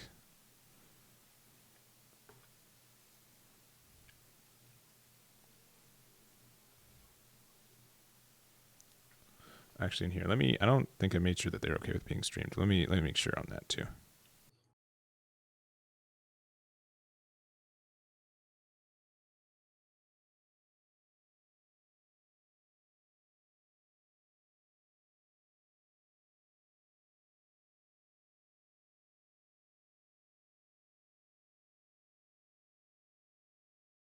All right, and we got their blessing too, so good for me. Let's see, any Diaboromon players with quartz? Not that I've seen. I don't. All right, if I type in Diabora, what do I find? Oh, Gesundheit. Thank you. Sorry. If I search DIAB, 0 for 0 searches, so seems unlikely, unfortunately. All right, well, we know the bottom is Hunter, which means top will be Imperialdramon. And then going into the Arrestramon and passing 2. So it is Thomas. Thomas is the Imperialdramon player. So going to Warmon, playing the Vmon for 3, looking at the top 3, finding either a Stingmon, and I think it was an X Vmon from that second hit. No, it's a Dino V. Yeah, this is where my lack of the new cards knowledge is going to come up, because I don't know a lot of new Imperial stuff. No, you are good. I'll bring it up right now. You can focus on those Hunter plays though. We'll play to our strengths. So Imperialdramon is more kind of value based right now. You can kind of cheat up your lines. It's kind of like you're used to. Let's see, but yeah, Dino V is pretty nice for what it does. Being able to kind of go up your chain and also interact with your opponents, it's very nice.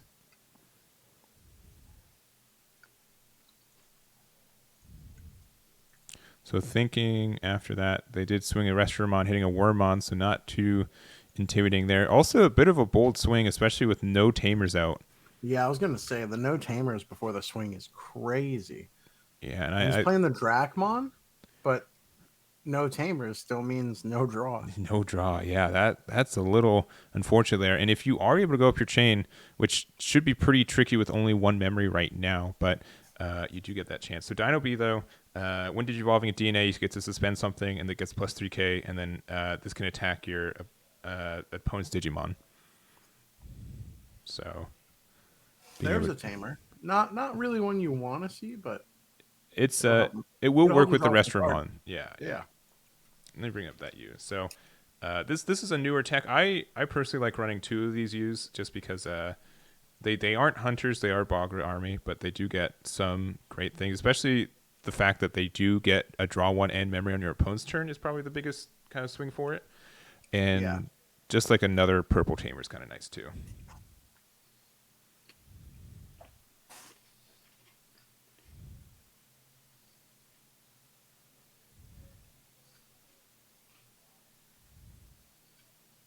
Let's see. Is Dan on Imperial? No, I don't think so. I don't want to spoil his spice. Well, I don't know if he is. I won't spoil what he is playing, but he is not playing Imperial. I didn't think he was. I was talking to him the other night.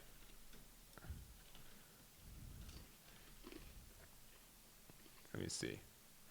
Yeah, unless he submitted his list twice. I don't know. I'm not, again, if he's on stream, we'll show it, but I don't want to say it outright.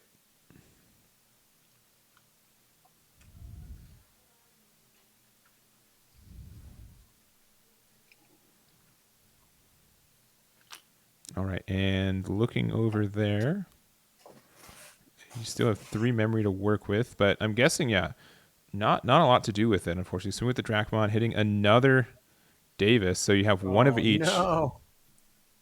And that's the new Davis, which does get, 1 starting with 3 memory is great, and then the new guy is really great too.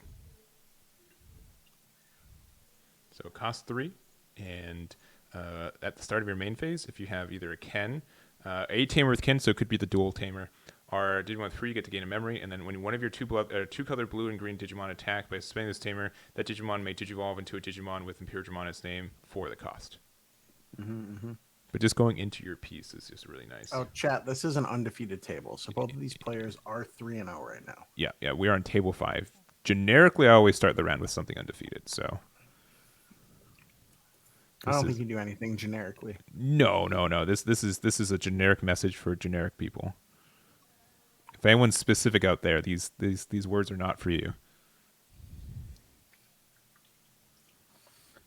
There's the Stingmon I know. Now, guys, this Stingmon, you can... All right, he's going off. Tyler knows. All right, so you get the draw. You get to get the attack into Dracmon there. And then if you do get to play a Vmon for cheap, you can DNA this turn. So we'll see what the choice is. You can go... It's kind of like it reminds me a little bit of Mastemon, but you do get a big stack. Oh, going into... Oh, I forgot the name of it. But it's a new option.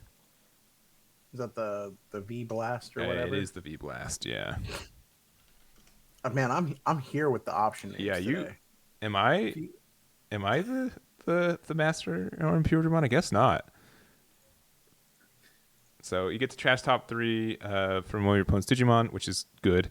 And then if you have a green Digimon in play, you can play a 4 lower blue with free in its trait. So you get to play that for cheap, and then you get to then use the effect of the end of turn DNA devolution, and then you get the memory back. So a lot of good stuff happening here. So it's still your turn at 3. You got the DNA, so you get to suspend the Shoutmon, and then you may start attacking again. And even if you didn't keep it your turn, you could have kept it. You still could have attacked, but now you can attack and then Digivolve into Imperialdramon. Yeah, with the Davis tamer. Either Dragon or Fighter mode. Yes. And of any, not just the new ones, but could be the old ones if you're running those too.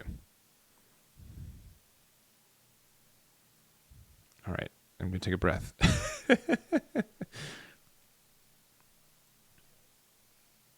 Would this This Davis would also let you evolve from an Imperialdramon that's multicolored into a Paladin mode, no? Yeah. Oh, but he used the hidden potential discovered. That's crazy. All the text from this. So you get to play your 2 there, and you still get to keep it your turn, so you can do a second DNA. That's pretty wild. That's pretty wild.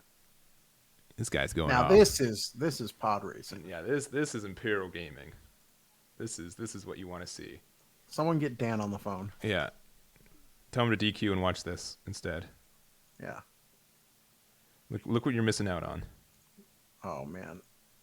Do we get starter deck Imperialdramon? No, new Dino B. No, that's new still Dino good. B. New Dino B's pretty hot. Yeah. Again, Star Deck Imperialdramon Dragon Mode is such a good card, and it's still your turn. You gained another memory back from your. And now you can evolve this one with the Davis into an Imperialdramon. Yeah. And on the attack, which then will get to restand at the end of turn.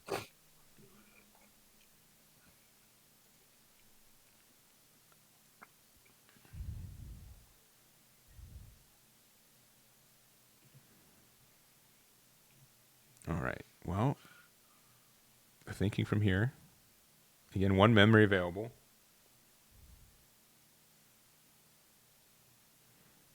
All right. So you're attacking. You get a draw into security. Interesting. Okay, hitting a U. So you have 1 of each out. Yeah, you've got a lot of good tamers out right now. Oh, quartz. Into the Quartzmon. All right. Okay. All right. I mean, this guy's got a wild list, and he knows how to play it. That's 2 for 2. That's quite rare for on stream today. I gotta Dan, you got to start cooking. He's literally on table 4, and we're on table 5 right now. Just like use your mod powers to move him over. Like, hey, just look at this for a second.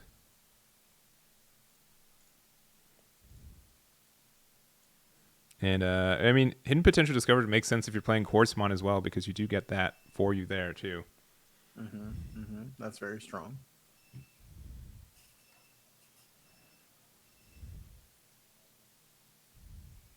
And this could honestly just run away with the game now, because he's going to trash 1 security on swing, maybe 2, depending on board state at that point. Yeah, if you were to if there was a deck to overcome it though, Hunter is a way that you can. It could be 2 if he swings with Dino B first, hits 1 security, and then swings with Quartz, it'll give him the 10. Well, if everything on his board survives. Dino B doesn't unsuspend, right? Oh, you're right. I'm sorry. Yeah. Okay, cool. No, you're good. I was like, I got ahead of myself because I got excited that he could trash 2. No, you're good. But the D-Digivolve here is huge. Yep. Now he's just got an Imperialdramon. What's he going to do with that? I probably play a weird list. I strictly don't run Quartz in mine because I just feel like it's too clunky at times for. And if you could just go aggro, you usually win anyways. In your Imperialdramon list? In my Imperialdramon list too. I don't play Quartz, but also in my Hunter list. Because I just think like the low to the ground aggro is enough. Oh yeah, he doesn't have enough colored, or he doesn't have enough sources to D-Digivolve Quartz. Yeah, 1 of your 5-red level. Yeah, because you need to be. He needs to have 2 more sources. Yeah. Because it's only level 6 right now, and Quartz is level 7. Uh oh. I don't think they caught it. Unless that's what they're talking about right now. DJ Cosmic, spin that. Hit him with the Brecca Brecca. There we go. Yeah, there you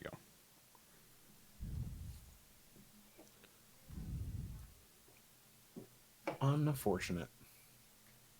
Yeah, if he had 4 sources, he would be able to get rid of a level 7, but that's not the case right now.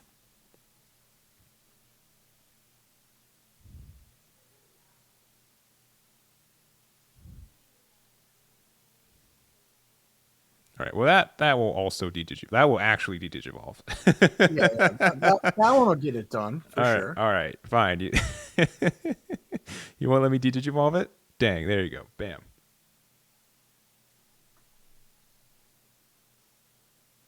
Digipanda saying the truth. Spilling the tea.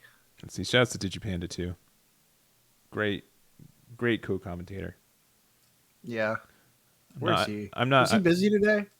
I get it. Yeah. Well, he. We'll see. I know for a fact he won't be busy in the future. Nudge, nudge, wink, wink. It's been nice seeing you guys. So now that Digipanda's freed up, I'll go back to the background. Nah, you're good. Oh. Well, what do you think about Death X in Hunters as a tech card? Do you like it?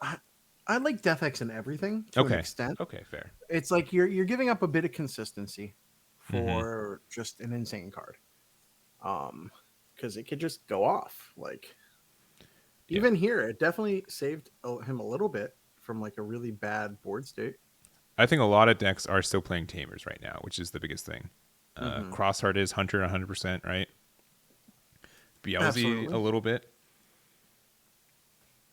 All right, looks like he's going into the new fighter mode though. Bouncing the dragon mode to hand, of course. And that is it is. So 2 on top of a dragon mode. That's rough. That's a big play. Yeah, that gets a lot of tempo back here. So spend all of your opponent's Digimon with no sources, then return 1 to its owner's hand. Then by returning dragon mode, place all of your opponent's Digimon suspended at the bottom of the deck instead. So huge play. And all turns, this gets plus 1k for each color in its card, so you get plus 2k, so you're 15k. And if it has 2 or more colors, it gets carry attack plus 1 and blocker.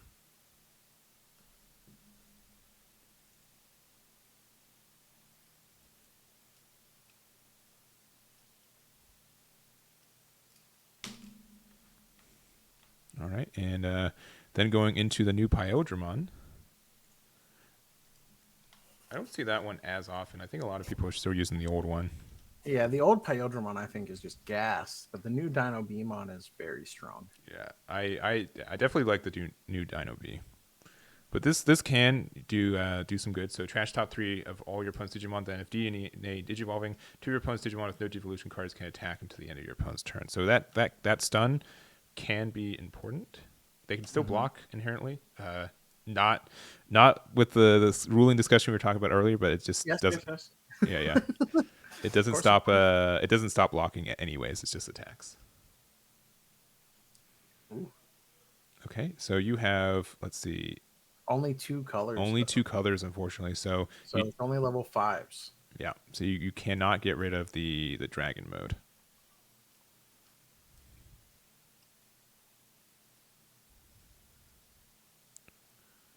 Yeah, putting under Davis. And we're almost 20 minutes into this round, and we're still on game 1. Yeah. I'm so used to 100 games just being so fast. 10 minutes, yeah.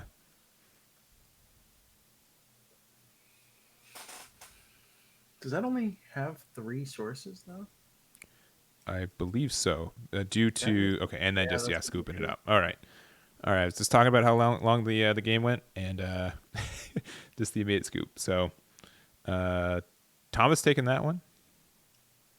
I think he just wins on board next turn. So Ty deciding, you know what, that's it for that one. All right, but I don't know. I think honestly, I will be honest. Thomas found everything. Yeah, he got everything he needed. He found everything he needed.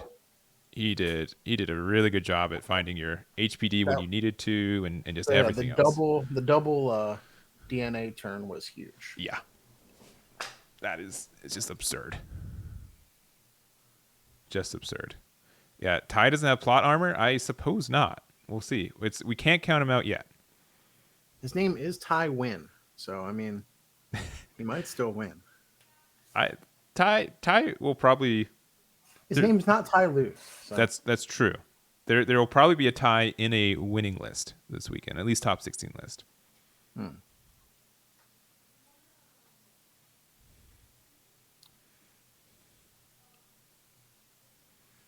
All right, so saying up, happy with his opening hand, or their opening hand.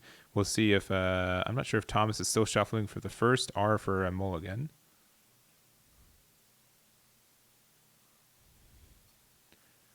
That's true. We do have Thomas is a main character name as well. So Thomas versus Ty. You guys can't sit here and tell me that Ty isn't the best pro tag.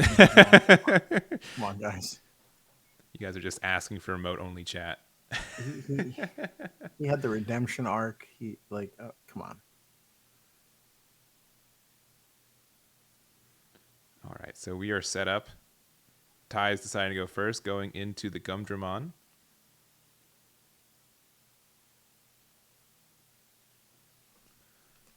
And going into our Taiki. It's a good one to have set up. I really like all the alt arts that we got for Tamers in this set. I think they're all very nice. They're very pretty. Oh yeah, they look great. Did he just slam? Yeah, there's Stingmon. What about it? Oh, I like it. I'm here for it. Come at me. All right, putting a Dracmon underneath your Taiki.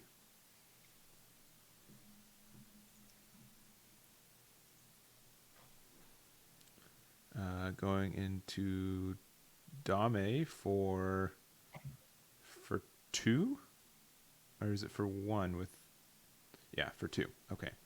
And he wants to pass the turn. Yeah, I think he was wondering if he should put something underneath. Ooh, he does hit the memory tamer pretty big. That's actually huge. That's great tempo for you. And we get to see that he runs the Quartzmon card, which is kind of cool. Yeah, I'll bring that up. That's an expensive option card. I don't know the name of that one. I'm sorry. I think it's like Eradication Ray or something like that. It's Particle Cannon.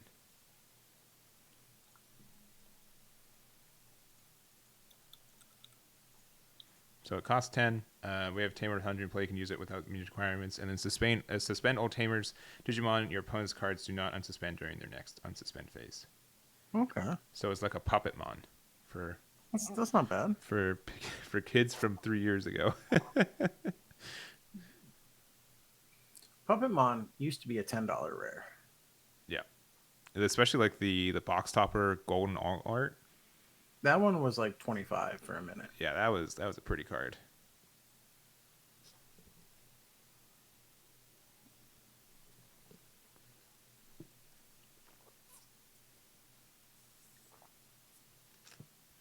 All right, so went into the Imperialdramon to strip the sources, but unlike Crossheart, you really don't care as much about that. You can still get your double save with your the new on deletion effects that they have. They really should have given it a keyword like super save or something.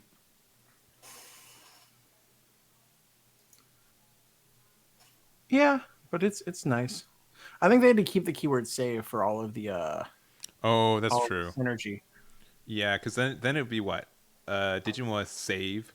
Or super save. Or super save. Yeah, it's already kind of obnoxious with how they have to do it, right? Mm-hmm. All right, playing the Watchmaker, getting the King version for sure, and then you don't get both.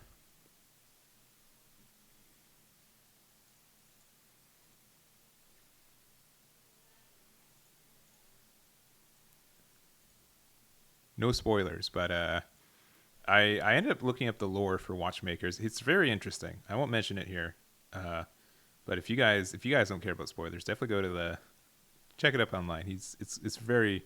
Nah, I won't mention it. I won't be on that. I won't be the spoiler. No, I'll mention it. Nah, can't clip me. It's not even English dub. Don't care. No way. I know someone's like 2 episodes away from knowing it right now in chat. Like, no, Eggman spoiled it.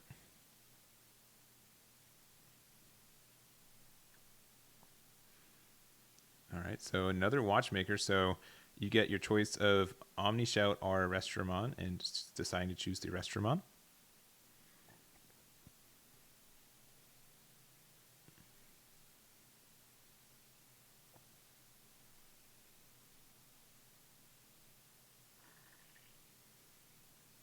And still, Thomas's turn. He's got 1 memory to work with. And looks like another Stingmon and Raising, passing 1. but you will be going to 3 with Toguro. Mm-hmm. Not quite seeing all the pieces he needs this time around. No, he's not getting the same miracle opening that he got game 1.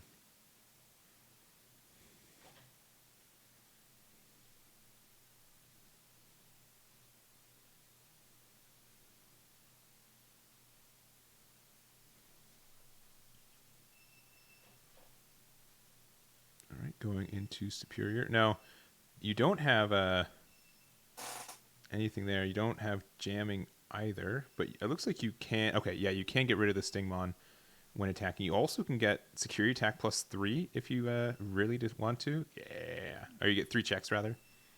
Mm-hmm. So yeah, so it gets the deletion on the attack. And yeah, 3 checks. 1, 2, and 3. Oh, that is just unfortunate. Oh no. Because you had no protection on that superior mode. You were just going for it. At the end of the turn, he's going to potentially take the rest of the security. Yeah. Yeah. So you can cross for 2 right now on top of like a Dracmon or Gumdramon, which looks like the play. Ooh, Psychmon, sure. Is he going to grab back the Dracmon? Yeah, I think that's fair. And yeah, passing 1. One more start to attack with this one. Top check is another Wormmon, and another, that is oof. You had a 2 pair in that security, but that is not a good Digimon security.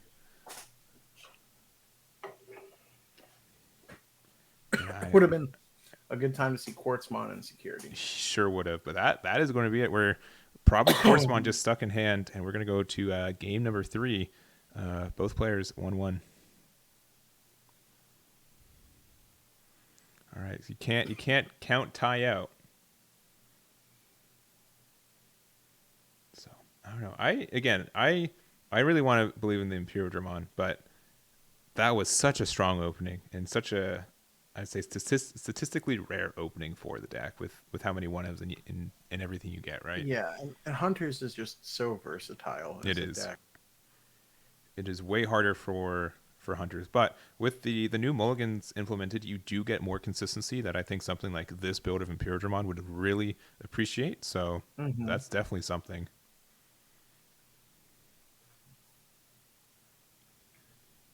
But we'll have to see. And so Thomas also gets the choice of going first or second. Are you thinking that they're wanting to go second going into this final game, or just to get maybe some more draw inconsistently, or do you think I think you probably want to go first to because Imperialdramon is still an aggressive deck. I think you want to push that aggression. Yeah, but the new stuff is more. I'd say like more mid range or tempo. You do get to kind of go off as much, but it's not as aggressive as I would say like the traditional chain is for it. That is fair. 1, 2, 3, 4, 5. All right, so keeping their opening hand, and I'm believing that Ty is mulliganing again.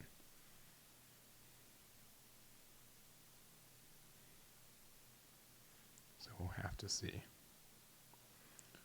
And I'm looking, in general, kind of based on our pace and seeing people playing, games are going to time. We're pretty dang close to time for most of the day. Yeah, they're definitely lasting a little bit longer. And I think, this isn't as much of an understood format. There are new cards. People are, the decision making isn't as fluid as maybe something as end of a format, but definitely impacts the game. Absolutely. All right, so Stingmon in raising, so pass 2.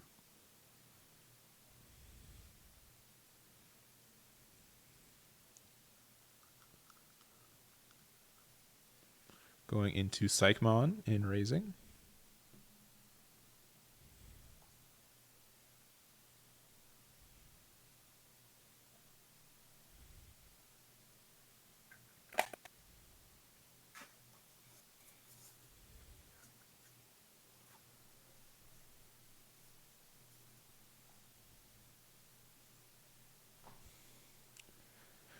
And then just Taiki to pass turn. Again, one of the better tamers. Toguro is the best one, I'd say, going early just to get the memory, but Taiki gets... I don't know. The card draw is super important in the deck.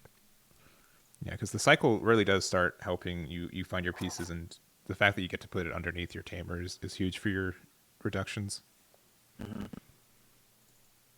Yeah, and so went up into the old Imperialdramon just to pass turn with it.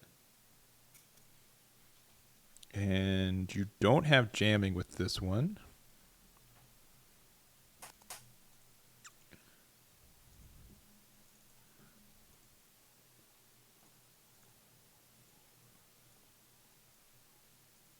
There it is. And again, like going even DNAing into this is kind of good for this matchup because it does bypass save, which is nice. Mm-hmm. And after some deliberation, deciding to put a Clockmon underneath the Taiki.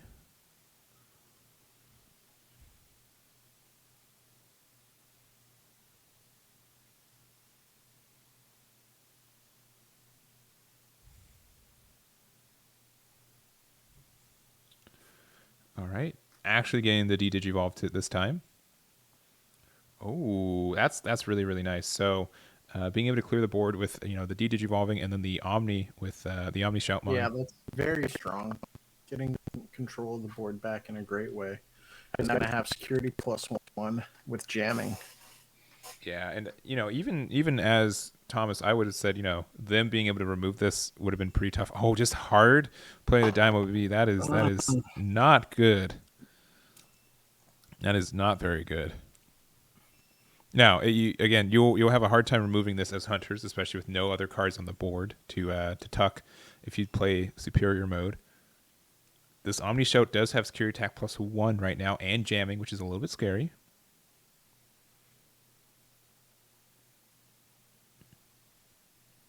Yes, I mean level 5 actually might not be that bad here because I don't think hunters can answer it. Not easily with the stuff on board. Yeah. So 2 checks should And be no, it's jamming. It's jamming. Yeah. Yeah, and then he's free to go into like a Imperialdramon on his turn. Yeah, but the Imperial, I mean, if it's the Star Deck Imperialdramon, you don't get to do anything with it, right? Because it's you don't have any sources underneath it, but interesting. It's starting to look pretty rough for him there.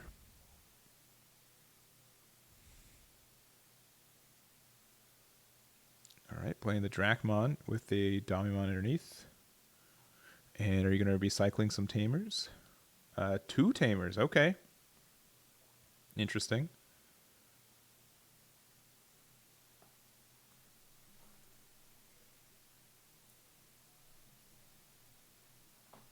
Well,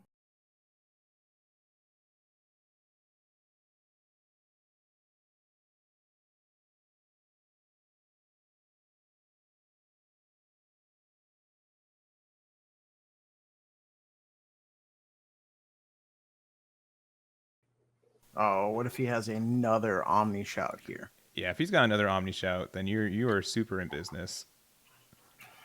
Let's see it. Show me Omni Shout. Because traditionally, like 2 is like the sweet spot for most decks, and like even 3 is great.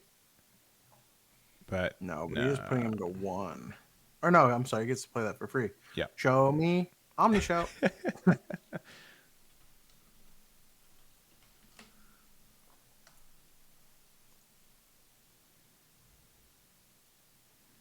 Nah, if he's deliberating this much, he doesn't have it. Maybe it's hard to count. You're right. we have seen today. We have proof today that counting is pretty dang tricky. So instead, just playing the Domimon straight up, looking top 3, finding only purple guys to put at the bottom.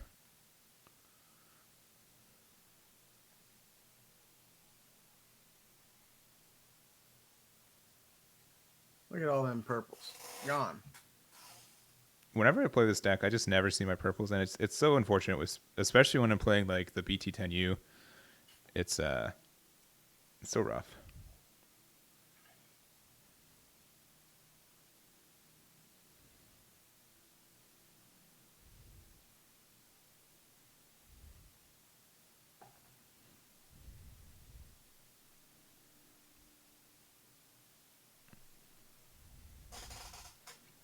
All right, and just a lot of thinking from Thomas.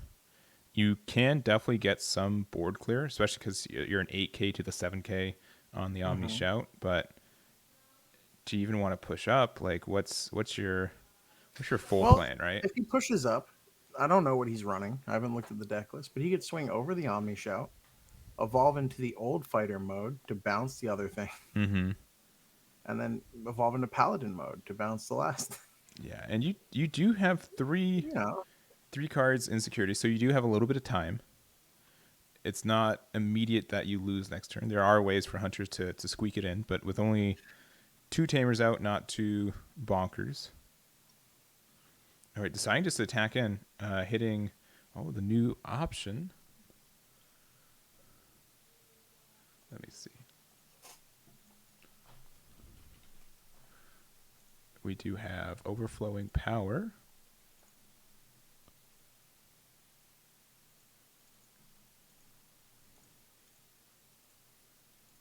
All right.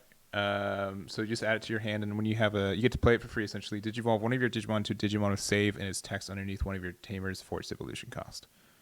Which doesn't really come up now, but if you do get Omni Shout underneath it, you could Digivolve up into it again.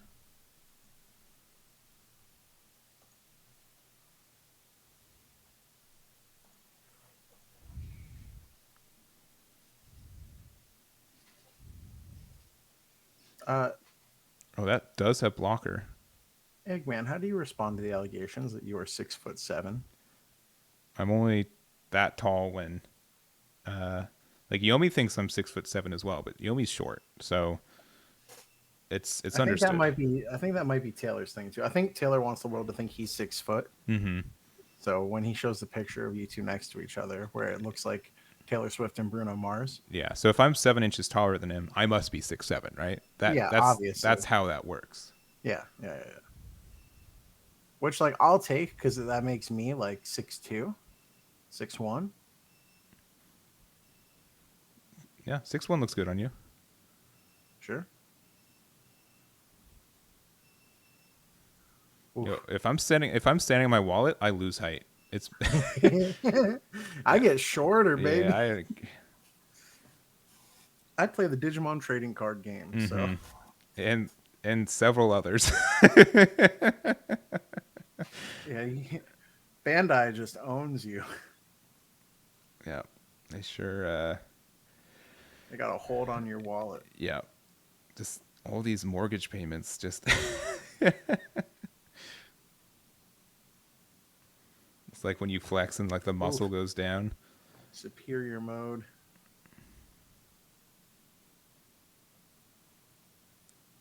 All right, so yeah, getting that underneath the Vmon and then swing. Yeah. Oh, fine. Okay. This HPD. Okay. That would have been great last turn. But with 1 memory on the other side, that is tough. Oh, something.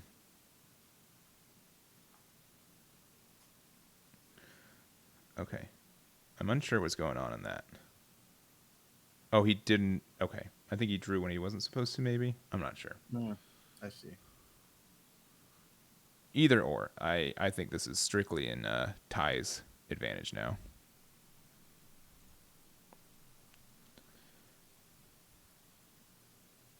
I mean, if you hit another Megadeth in security, you could maybe clinch it out. It has to be the top card in security, right? Yeah. It could also. It's still going to be rough.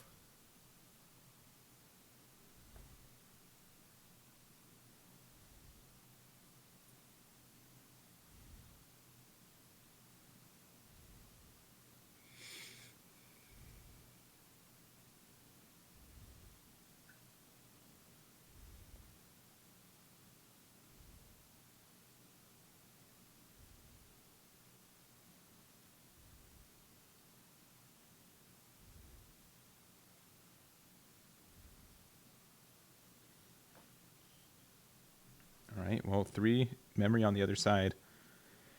I think you just go for it.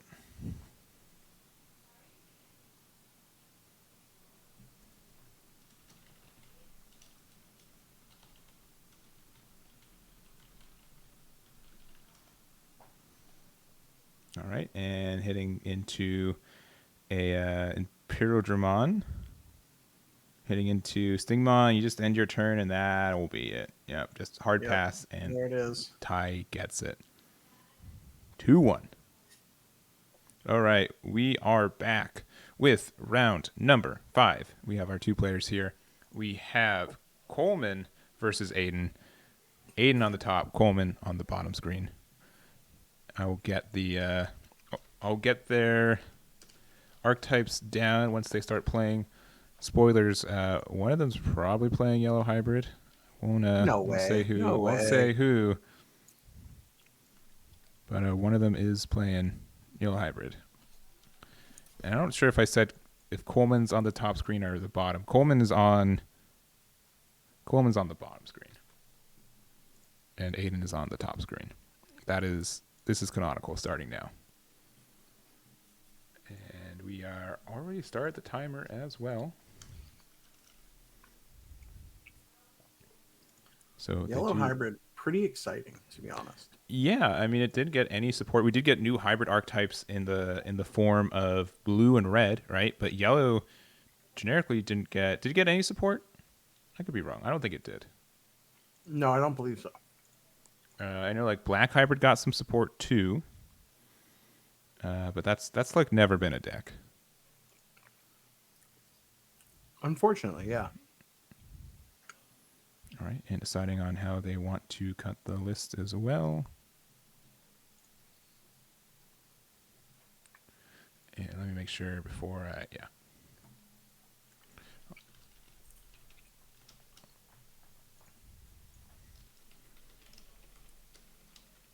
And looks like they are ready to go. And starting off with Aiden, starting with a Yamon and a Impmon. So nothing too crazy if you are playing the Beelze X, which he is. The shocker, right? And then a Yellow Hybrid for Coleman on the other side. We've dodged it for 5 hours, but we're finally here. We've approached the Beelze X gameplay. Looking at his deck list, not giving away what he has, but it is max rarity Yellow Hybrid, which I respect. I respect the drip. Understood. It looks like he's probably trying to block out the sun, perhaps? Trying to reduce the glare? Yeah, I don't know. But yeah, I will say, like, yeah, if you've been playing Yellow Hybrid for a bit, you are committed, all right? Like most of the time when I see an off meta deck, it is almost always max rarity because they love it just that much. Mm-hmm. Very excited to see Yellow Hybrid and how it fares here. I mean, obviously 4-0, so doing pretty good so far. Yeah. Patamon into the tamer there. Yeah, TK Kari. Which will, if he gets that chip damage early, will start putting him with a lot of memory advantage. Yeah, which is important. And yeah, we'll see. Again, we've dodged Beelze all day. So we're gonna see what really how good this deck really is. I mean, Beelze just has great options for like comeback, for advantage building. You can have the high roll potential. Yeah. And so Wizardmon there, you put a card on top of the deck with the Ayamaku, get a memory back for the Digivolution, and then a Deathslinger, double Deathslinger, must be nice, and reduce it by, essentially get 2 memory back. Essentially, that was a free evolution. Or you gained 1. Yep, and the rookie on the other side is a Patamon, and I believe That's it's a starter deck Patamon. Yeah, it's just a different art for it. It is on the official resource. Do appreciate that. I'm gonna assume he's got the champion stamped one, not the participant one. It does look like there's a crown on top of the stamp, so that would be the champion one. Yeah. If you look at the actual stamp, there's that little crown on top of store. Mm-hmm. All right, and so Baumon came out with one. Ooh, okay. Wyvern's Breath just to get rid of that stack. And just going back to 7. Yeah, why not? I mean, with yellow hybrid, you are playing a very reactive deck. Yeah. So you do want them to do things. So why not give them a big memory bomb? And also, just from playing Beelze and playing against Beelze, I have noticed that they do kind of struggle when you give them too much memory to like use it all. Yeah.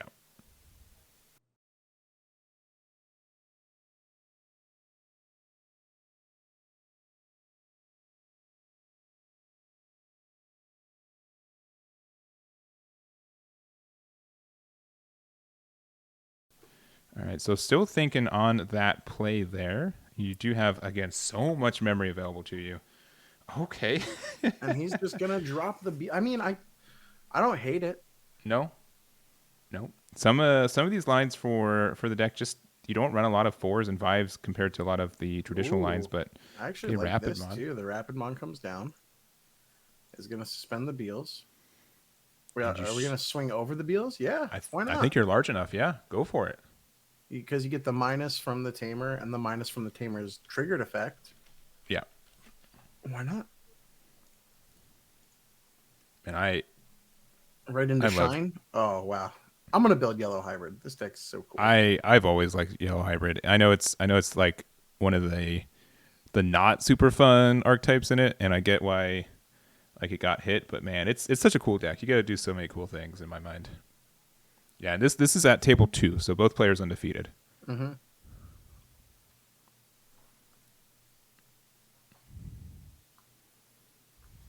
That Rise Greymon playing the free Tamer, just so much advantage out of yellow as a color. Mm-hmm. But again, it's just so reactive. That's the problem. Is like if you aren't given something to interact with, you kind of feel like you're playing Wyvern's Breath on a level 4 for 7. Mm-hmm. Yeah. You know? Yeah, 100%. Like that. You just have to make those decisions of like, sometimes they don't have it. Sometimes they don't have the next chain to go into, and but if they do, giving all that memory just it stinks.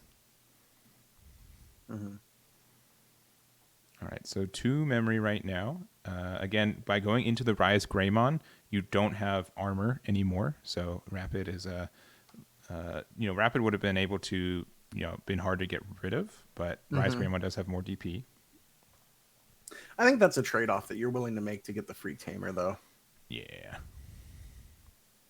Like we talked about in round 1, not getting the free Tamer and how it could have really set him back. Yeah. And free Tamers just go hard.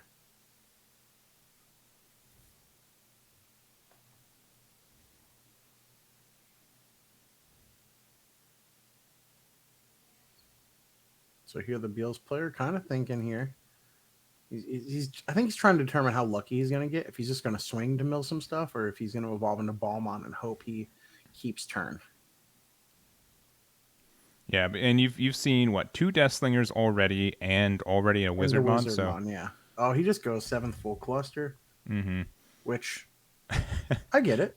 I also have option cards that check will this pass out. a bunch. Yeah.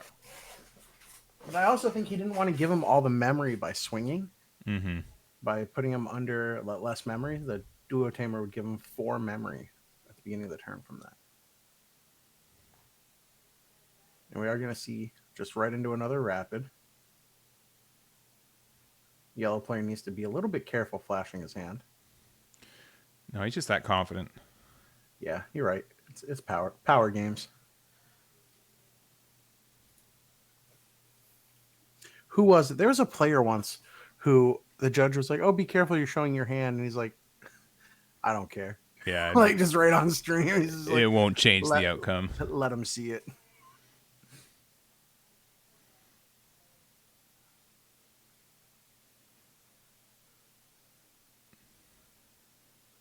All right, and I mean what? All right, so popping the Rivals Barrage to get the Antmon, just to have a rookie.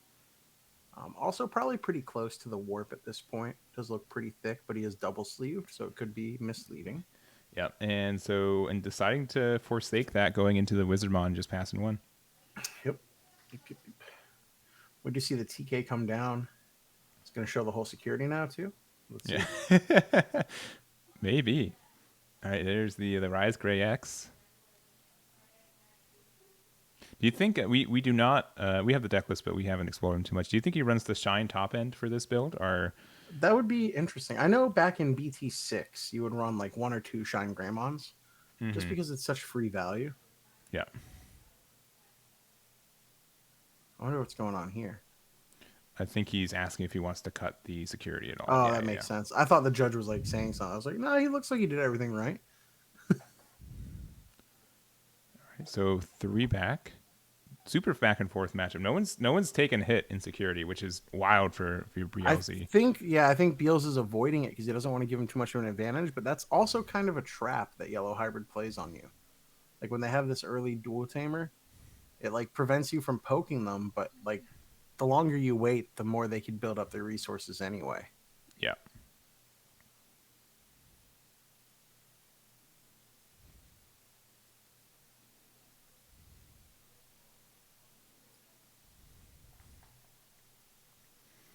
All right. And going into the X, and I don't think there's an X antibody in that, but you do get another triple mill, so you get a memory back. All right, and then getting EX2, the hard play, look at the top 4, and you get the blast mode to hand. Definitely what you want to see. You want to see the blast mode. You want to see Iron Makos. Blast mode, very important to have in hand for the end of the game. Now, would you? My guess is what's going on is that he's trying to just do all the damage in one turn, right? Which I think Beelze does have a chance to do that, right? Yeah, Beelze definitely has a way to where he can like swing for maybe 1 or 2 poke damage on the turn, trash the rest of the security, and swing for game. Maybe even do it with the X antibody option, which he just played. So.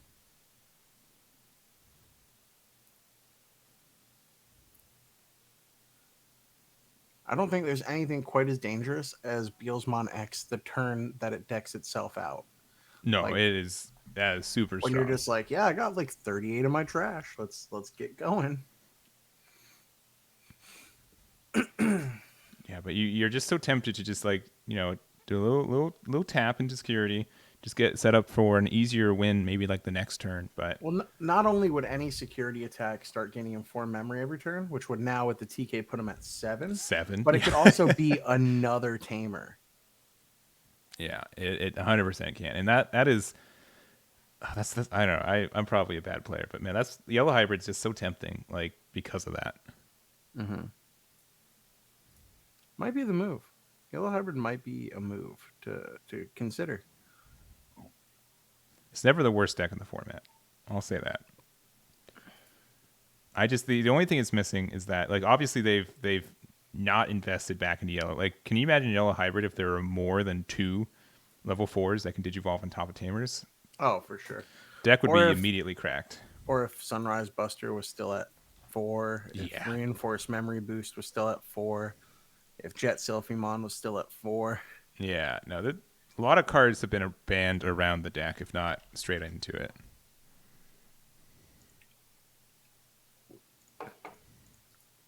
Because you have the initial weakness where Yellow Hybrid fundamentally runs like what? No rookies, like 4 to 6. Yeah. But you also have, I'm imagining several TKs to search your pieces. You have so many tamers that you could just go over and start building the from there. He's doing it. Yeah, he's gonna start swinging. So we're gonna mill a few cards here, gain some memory. And I'm not exactly sure how much DP he's at. I'm going to guess he's under 15, so Wyvern's Breath would be impactful here. It's going to be 2 checks. It's Balm on X, which puts him at least 14. Okay, and then going into the X, so you and then will the Witchmon 2 is another 2K. So he's safe from Wyvern's Breath.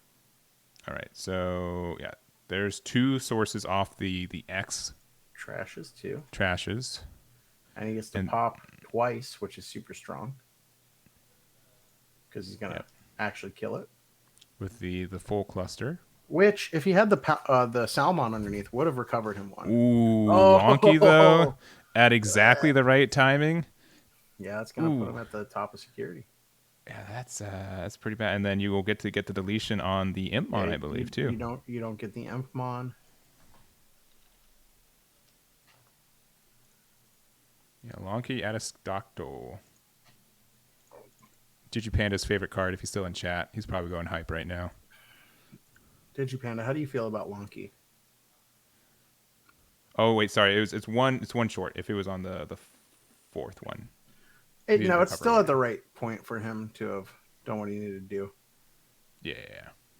Only 7 cards left in deck. Oh, but he's gonna mill 6 of them. So you know that last card's a 7th full cluster. We do know that, yeah. Just goes to 0. I don't see an path out where he wins here. Mm-mm. I mean, he's got the Iron Mako, so he can keep himself from decking out next turn. As long as he can evolve, he can keep himself from decking out. As long as he doesn't evolve into something that, would mill more. Mm-hmm. But also, Coleman's going to start with 7 memory next turn. Mm-hmm. And it looks like there's some kind of discussion going on too of what's going on. Sorry, man. Some of these players are so still. They're just so good at like they've frozen. Yeah, and I'm like, oh my gosh, am I? Oh no. All right, so casually starting your turn at 7 memory. All right, seems okay. Big deal. No big deal. I feel like from here you just Susanomon, swing for game. Yeah, could be that. You guys remember Susanomon? Wouldn't it be wild if you had that? I think if you get rid of the Wizardmon, you just win on the spot, right? Yeah. All right, going into the Sylphie. I could see his whole hand, but he started to become pixelated for me. So he did for a second. I can barely make out what's in it. That's the strategy. Let them think they can see your hand. Yeah, and he's going to play a bunch of Tamers, and then he has a red-yellow source. So if he's got a Buster in hand, which we know, but he could get rid of the. He can get rid of that anyways, just on the X. Eggman, how do you know he has a Buster in hand? I just thinking about it. Why would you not? There's a Venusmon. Okay, yeah, that probably wraps it up, right? Yeah, because what are you gonna do? Trash his security and swing for the fun? I think the best. You can't even trash his security because your one Digivolving doesn't go off. I think the only thing you can do is hard play. Full cluster. Yeah, I guess 7 full cluster. So at 7 memory, he could play a rookie, evolve into a champion, but he's at 3. Okay. Yeah. He just so you can still do that. Stop yourself from decking out, but you wouldn't be able to also answer the board. Yeah. So if I had 2 rookies, I'd evolve one in the back before I had to draw. Play 1, evolve into a level 4, and put a card back on top of my deck, and then pray. Yeah, and again, I think this is probably the idea of why maybe Coleman's doing well is because he has a deck that's very good at, just surviving long enough against the most popular deck in the game right now. And because of that, it's just a good matchup that it's going to be very, very hard for them to do anything with. And because it doesn't run a ton of Digimon, it's probably pretty decent against Hunters too. Mm-hmm. Because you don't really sit with Digimon on the board with the yellow hybrid. You build your 1 stack. And even from here, if they went into superior mode, they wouldn't be able to tuck anything on the turn you do Venusmon. They'd have to wait a turn to kind of answer it. Yellow hybrid might actually be a really good pick this format against the popular deck types.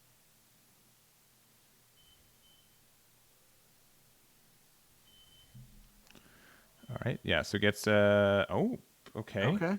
All right. Beelstar, yeah. How cheap is that Beelstar right now? I think it's probably 1. It's pretty cheap. Yeah, it looks like it's 1. And then Yellow Hybrid just ends turn. Pass turn, and that is it. Yellow Hybrid takes game 1.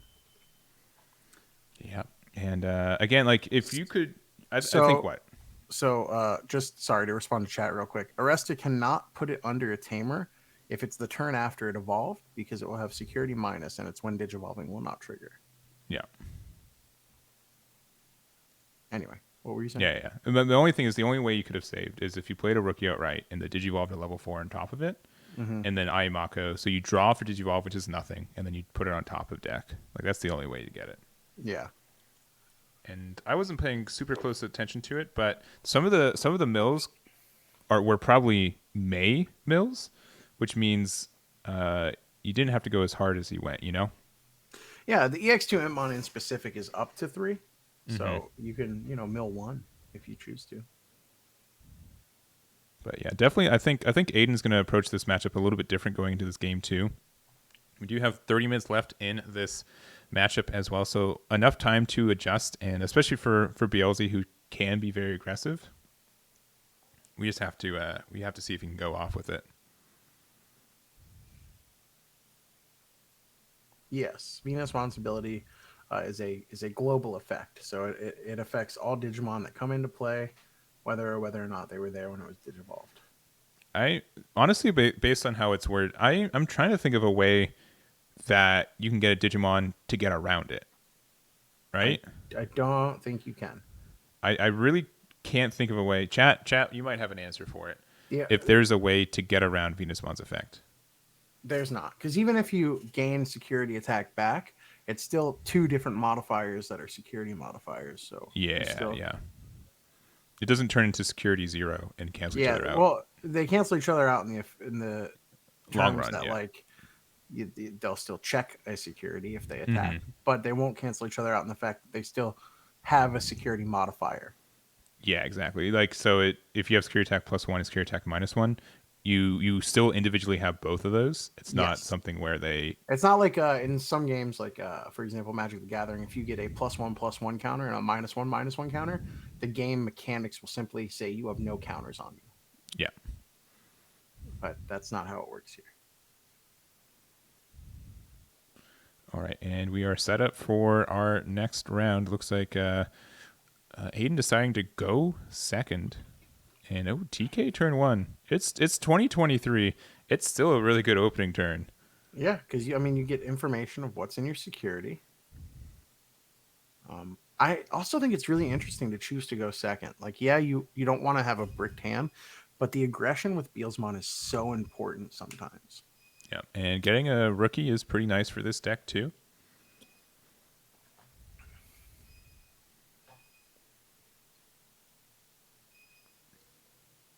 All right, and okay, yeah, he's so good at sitting still. Yeah, he is so good. I was just gonna say he's the stillest like he could be a sniper.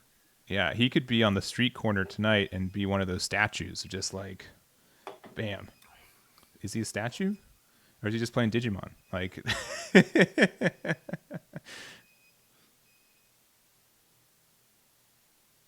yeah. So Digivolving there for 2, yeah, and then Ayamako for 3, which will push it back to 3 anyways. But look at the top. Which glaring white card would you pick here? Probably that one. Yeah, that one seemed pretty good. that one seemed like the best one of all the 3, honestly. Yeah, and then I don't know how I'd order these either, if it were me. But no, I think he made a pretty good choice. Yeah, I think so. Oh no, okay, I don't agree with that. Yeah. Second guessing himself, never a good sign. I've said this a lot, and it's about that time. It is very, very, very hard to get a consistent setup, especially for like Digimon tournaments. There's 10 hours, which means if you have light's gonna change all day. Any source of natural light, you will find glare some way or the other. Like, he could have a really good setup for 10 a.m. and for like 5 p.m. But like right now, it stinks. Well, hey buddy, it's 5 p.m. somewhere, all right? It's sure, all right. Than where I am. Yeah. So maybe not 5 p.m. Eastern. All right, getting the Balmon out, getting the reduction. And the top deck, okay, Impmon, and then a Wizardmon. Oh, double Wizardmon. It's still your turn, baby. Love to see it. And 3 more mills off the EX2, hitting. Oh, okay. Man, that was. What happened there? Paper? Yeah, that is the heaviest piece of paper I've ever seen. Well, it had a dice on top of it. It looked like so maybe the dice fell off his desk and I had to pay. I don't know. Yeah, Maybe I don't the know, man. wind. Maybe a ghost. Don't bring this up in here on the stream. We're a ghost-free zone, except for Ghostmon. Ghostmon can chill. Why not? We'll get Post Malone in here. We'll, he's already doing magic stuff. He could come do Digimon stuff and ghost hunt with us. Down. He's familiar with the card game scene too. I guess you're right. Yeah. My retirement plan is to pull the 1/1 One Ring card from the new Magic the Gathering Lord of the Rings set. Because I think if I post that on Twitter, Post Malone will come buy it from me in person, and I'll become best friends with him. Yeah. No, I think that's fair. Not a bad plan. I've heard of unfortunately worse plans. Yeah, there are definitely worse retirement plans than become best friends with Post Malone. Yeah. All right, and still thinking on this play. I mean, you got to think, because we saw game 1, how it went. So he's got to be thinking now, do I try to go for everything in one turn again? Mm-hmm. Or do I start chipping away? And again, he's going to be putting him at 5 every turn if he starts chipping. Yeah. And I think that's like the strength in Yellow Hybrid. He can wait. He can afford to wait, especially against Beelze.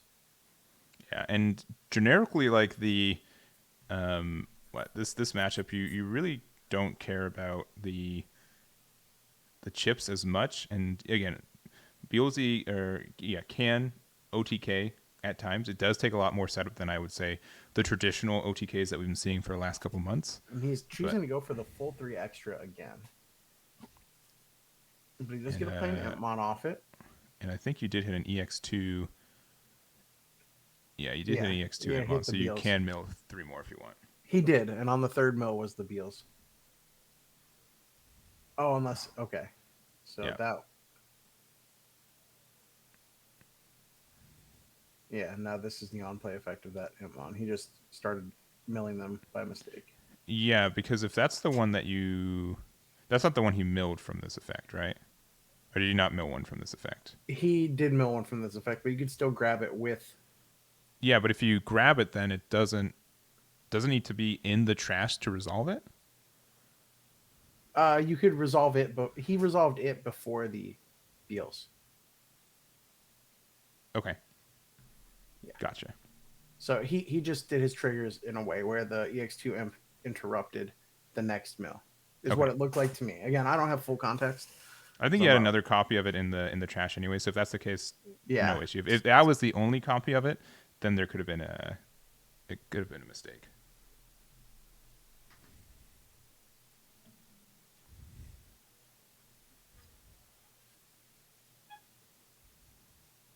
Okay, and Witchmon again to get another reduction there, which you again could keep it your turn.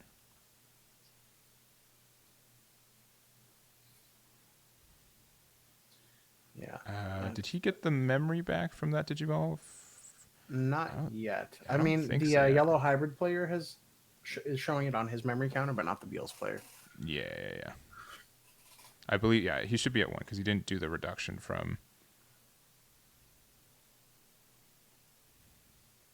Yeah, Deathslinger. Yeah, 0. Okay, yeah, keep him honest. Okay, cool. Again, I think the Beelze player might be just going too hard in the paint right now for what his board is showing. Especially with how last game ended too, right? You got to be a little bit intimidated that, a second deck out is very possible. So he's going to go to 5, like we talked about. Because you did get that little ping. And so, he could just be thinking, okay, last game I didn't attack for a very long time. And I felt kind of punished for it. That's pretty good. So 1, 2, 3, 4 reductions. So that reduces it by 8. That's an 8 cost? Yeah, it's an 8 cost. Reduces by 12. Yep. Pretty good.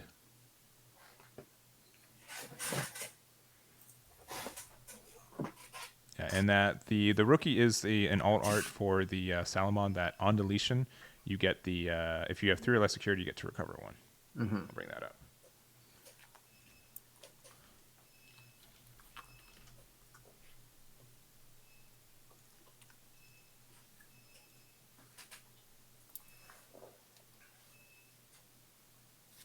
You guys can't see it, but you're missing Doggo Cam. Yeah. On Tyler's side. She wanted to be held.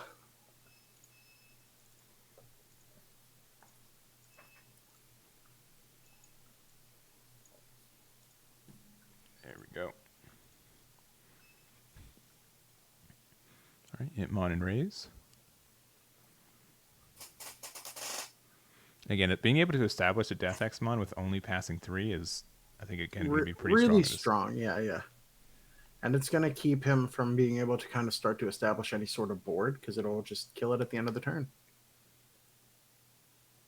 Unless he's got the removal for it, but that usually will take the whole turn to get rid of anyway. Mm-hmm.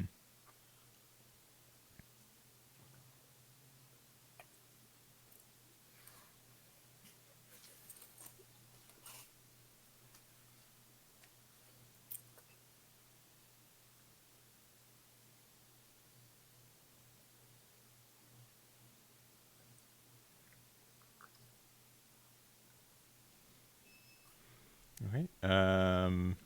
Yeah, he got rid of that with, I believe, just the Rivals Barrage for 7. Yeah. Can't be too mad about it because it is important to get rid of. Mm-hmm. But again, like 7 memory to get rid of something they paid for 8. It's pretty good. And then playing the Zoe, finding another hybrid. I'm going to guess Kazemon. We'll see what it is.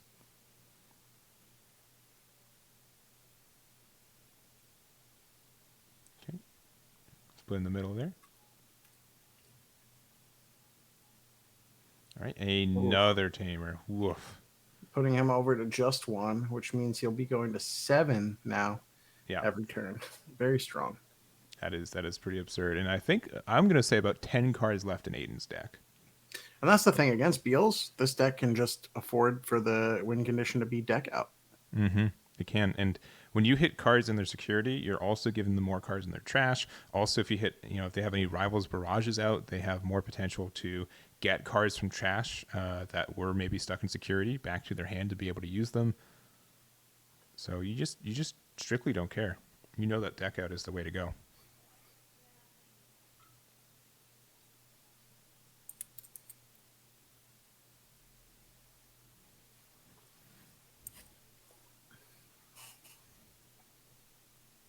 All right, and yeah, just attacking with Impmon. This will get the warp.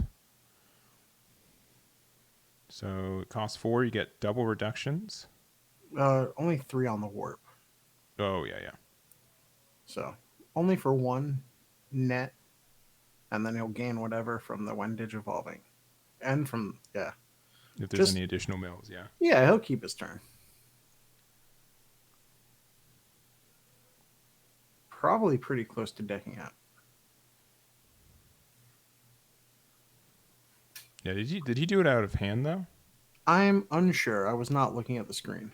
Yeah, I think he did it from hand because I believe Impmon's strictly from just trash. Yes. All right. So yellow hybrid just won. Sorry to interrupt you, Eggman. No, you're good. He did receive a game loss for that. Yeah, gotcha. Okie doke. Well, a little unfortunate for that one, but that is what happens for it. At least here, not that it makes it feel any better, but it was not looking like it was his game to begin with. I would agree on that too. So and there's some solace knowing that the deck out is probably coming. Yeah, because he was checking, and then he could do what he could go into blast mode perhaps, and with X antibody to stun everything, but yeah, it's asking for a lot. Okay, here we go. Round number 6 coming on at you guys. Yeah. They're took a little bit of their sweet time for this one, so we'll see how it goes. It should be. I wouldn't expect this matchup to go in time, but honestly, a lot of games have been going long today. So let's see. Let me get these names for you guys. So on the top, we have Joshua. And on the bottom, we have Miguel. And I'll reveal their archetypes when we see them.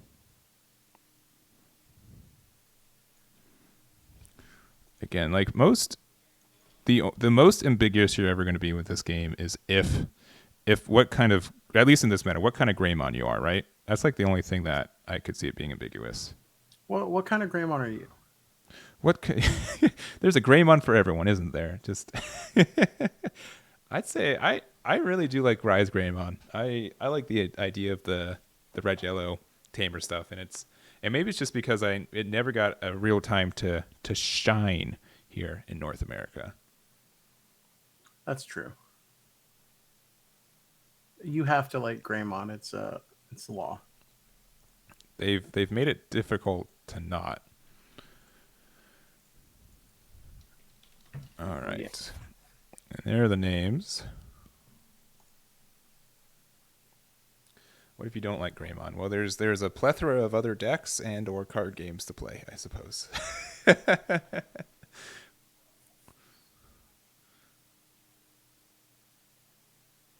right. Looks like Miguel's in a thunderstorm or something.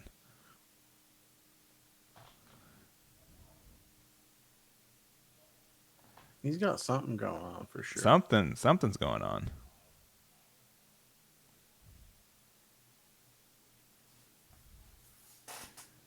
All right. Well, looks like we're getting started with Miguel going first with a Yokomon.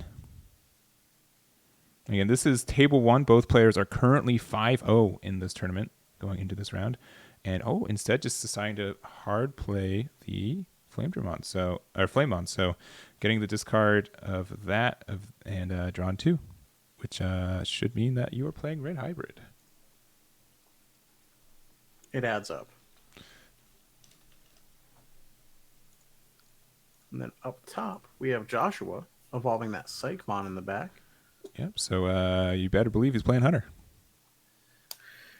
Now, we have seen this matchup earlier in the day, but yes. Different players. Different players, yeah. And traditionally, hopefully different play styles. We'll see. We did see game 1 of the first game we did. Definitely a slog and a lot of back and forth, right? Mm-hmm. This one maybe more straightforward. Maybe. Okay, does get that chip damage in, and then he's just going to drop that. Oh, man. Oh, don't tell him, chat. Leave him hanging. Leave him hanging. Yeah, it's I almost said Ducato. I was like, Ducato is the Gilmon guy. No, you're good. Do I have? I don't think we've seen Ducato, at least the alt art today. We have not seen Ducato at all today. Takuya, sorry, Takuya. Dang it. We've seen. All right, so we played the Damimon. We got a U off the top of our deck. Swinging in. Getting the double save there. Super save, if you will. Super save. When you have your triple tamers out already, that's pretty fast. It is all the young hunters. Yep, so 4 memory apiece going into raising another Flamemon.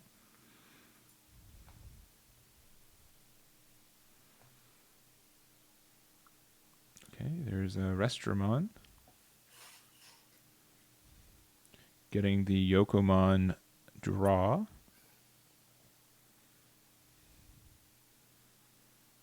All right, and then going a Gunimon on top of the Takuya.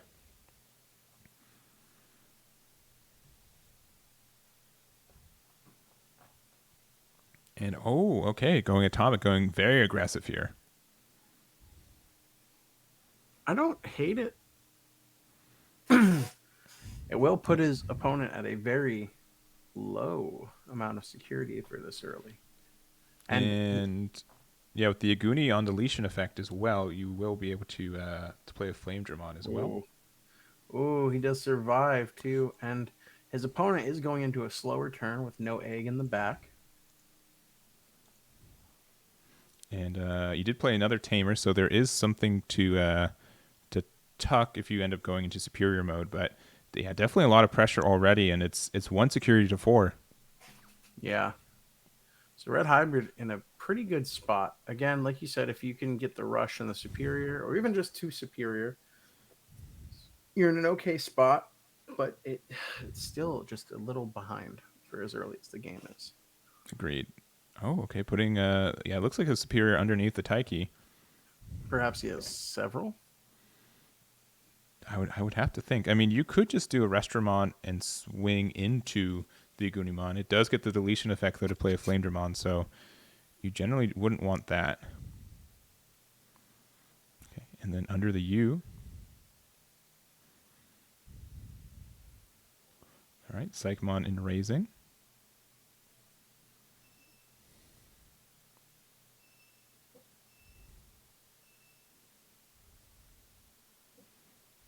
Okay, and it looks like he's trying to do a Digicross for 2.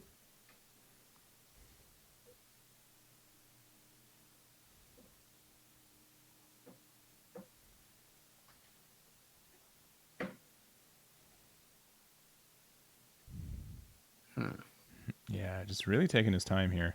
You've got a little bit in this game. It's I think he's just asking for effects because Atomic Inferno is only for the turn, right? Yes. All right, going into Gumdramon. I imagine he will tuck one to draw one. Yep, Now so there's the Omni Shout. If he has the Arrestramon and Superior mode, he's not in a bad spot. Yeah, all right. Okay, so he does have it.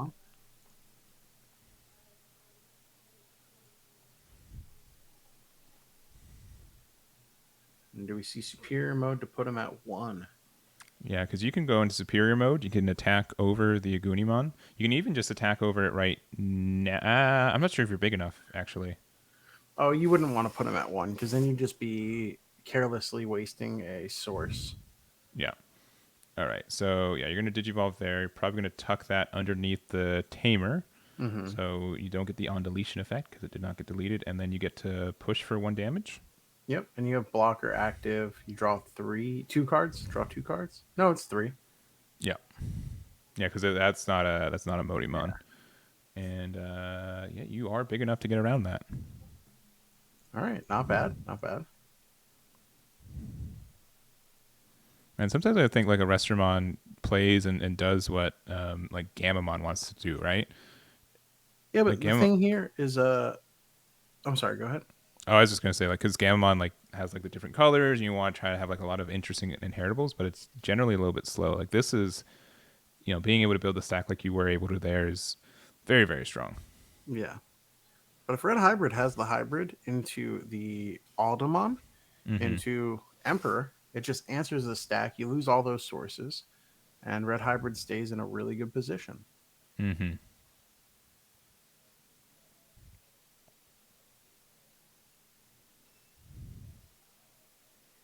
Yeah, but the amount of thinking going on here means that he doesn't immediately have it.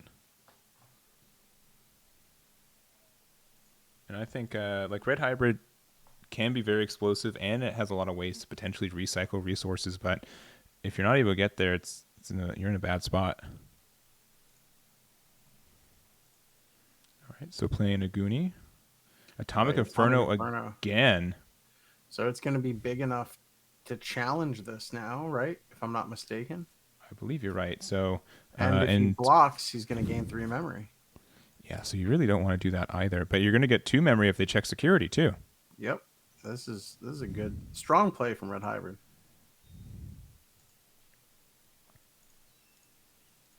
Yeah, Atomic Inferno is still such a good card. Like the security effect on it too is just nuts too. Mm-hmm. All right, so attacking in, they're gonna let it go. Check security. A Watchmaker. Well, that's actually really scary. You can now win next turn. Yeah. With your security attack +1. It's important to not forget to gain the memory. Yeah.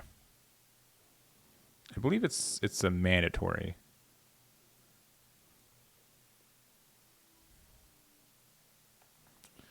And maybe not. Let's see.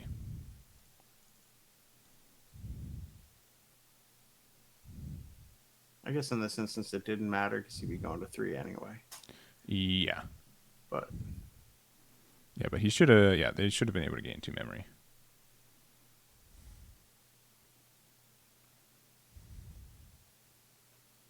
All right, adds Burning Gray to hand. And we'll see if what happens. So if you you get security attack plus 1 on your Arrestramon and attack in, and then attack with Cyclone end turn, you do get it.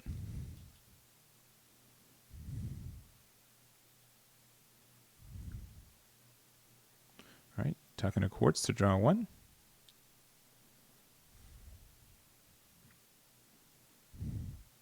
Tucking a Clockmon. Ooh, Clockmon's actually going to be pretty huge.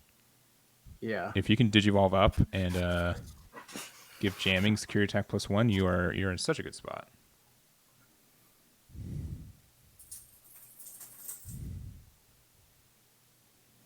Okay, into Damemon. Which again, putting both sources underneath here, so you can get rid of the Flamon, and then top 3 for Tamer. No luck there.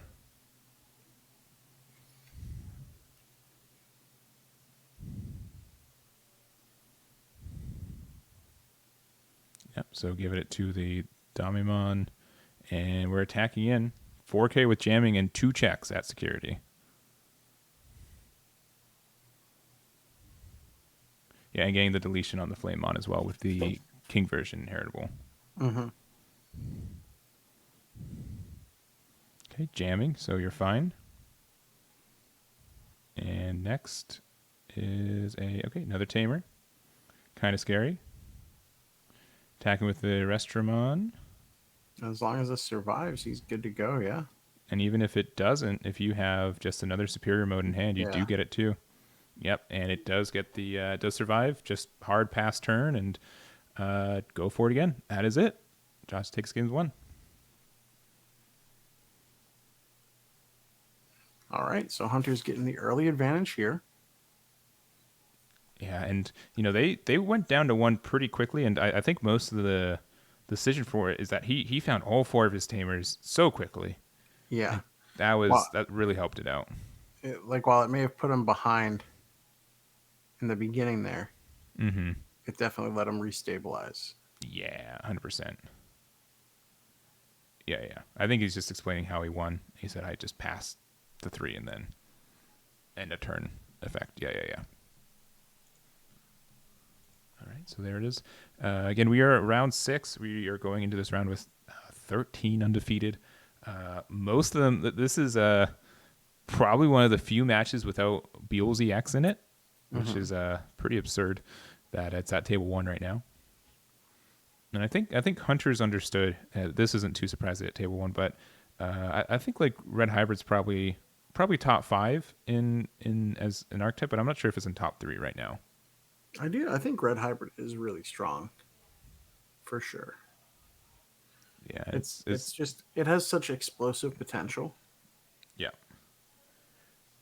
and I feel like it's a deck that really depends on what your first 3 security are a lot of the time, because you can just give you so much advantage.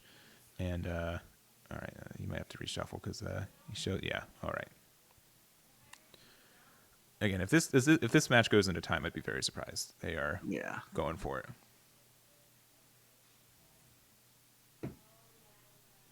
All right, just 1 card off the top of deck.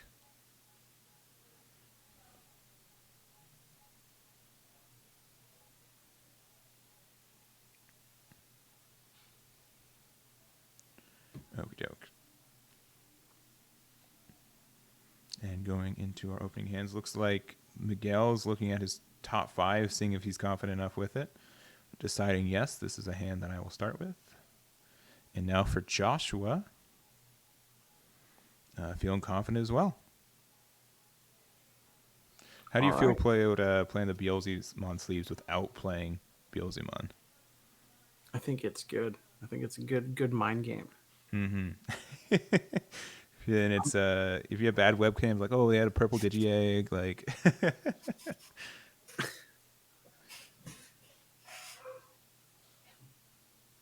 All right, and it's looking like Miguel's deciding to go first, going into Flamedramon in Raising. I do like going first against setup decks. even though Hunters is very fast, just giving yourself that extra turn of chip damage, like right here, he has 2 checks already. Yep. And I think the only thing is that some decks like don't like if you're looking at like more consistent like a security deck, like these chips don't really matter if they get like hit by a big security option. Like against yellow hybrid, I would think red hybrid might have a pretty good matchup, right? I believe so, yeah. But against this, you have so much potential to set up the hunters for them to have the crackback. It's a little bit scary.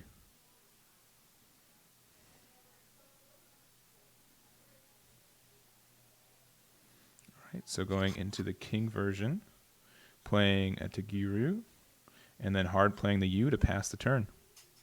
All right. But now is like what we talked about before, 2 cards in hand. Yeah. And under his king version, he doesn't have the draw. But he does have a blocker, which is a little important. Yeah, that part's important. I hate going this low in hand this early. Yeah, and if he has a Burning Gray in hand too, which looks like a Goonimon is the play so far, but Burning Gray would be able to pop this blocker. Especially no Taiki on board too, so you're not going to start cycling those cards. Oh man, it's so scary. That's all. And it's scary. Is he going to take it?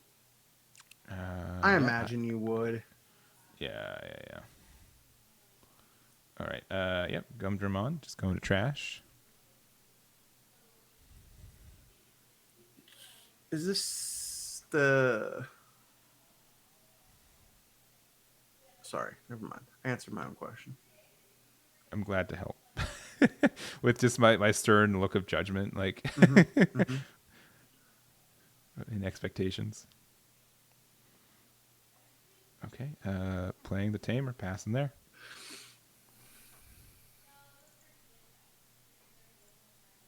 Again, it is nice to have a tamer to set you to 3 in this deck, but it also just means like you never want to Digiwall on top of it, right? You always feel so bad about it.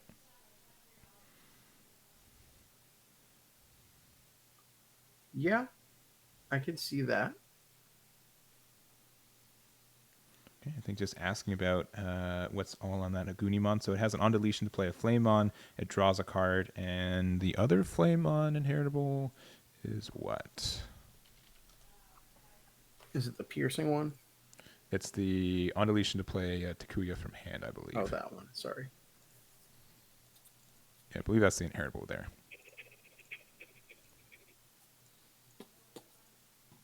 Ooh, that's pretty good. Oh yeah, that gets rid of both options. Yeah, that's actually pretty miserable for you. So now you get to attack over it. They don't get any on deletion effect besides getting a draw 1.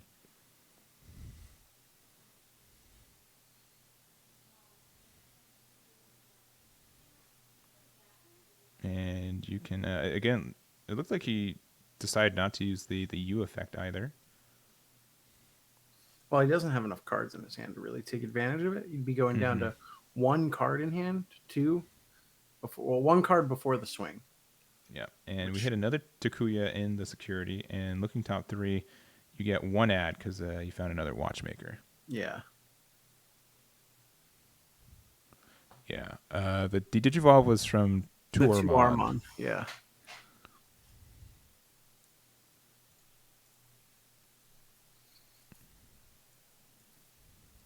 Hunters is a green deck. You run Dracmon. That's true. There is green. And red hybrid is a green deck because I am red-green colorblind. That's true. You see a lot of green right now. Yeah. Like, remember Christmas hybrid? That was a monocolored deck, right? Yeah, it was a monocolored deck. Yeah, Ultimate Cup format, you got to double check. Bloomlord, probably easy choice. All green, and then you is there a green red tamer?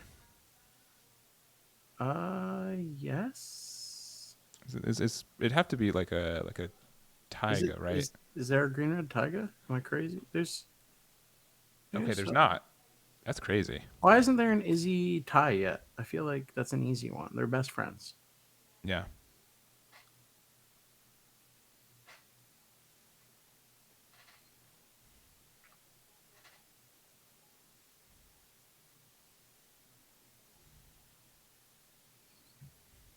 again. Like just getting so much tempo for our hunter player again. Having 3 tamers out is huge. You don't have Taiki, which is probably the most important one, but the other 3 are still pretty nice.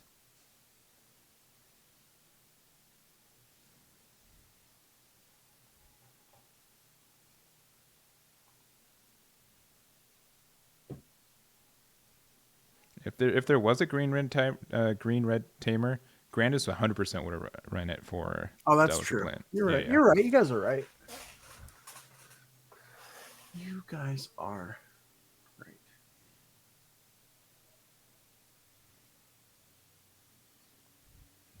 Okay. Yeah. Unfortunately, passing 4 memory to play another tamer. So you have a high potential for a crackback right now, but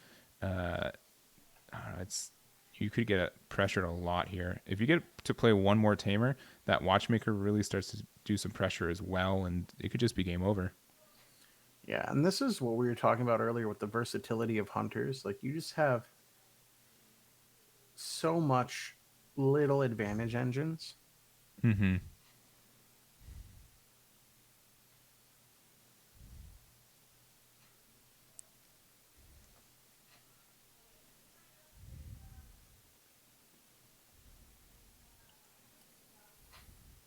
All right, so the Clockmon underneath is pretty strong. Yeah, you just need to find your Taiki. If you find Taiki, you're in business. Hits into a Bokomon. So you're surviving, which I'm guessing they wanted that king inheritable underneath to get rid of the Flamemon. Mm-hmm. Which I can understand.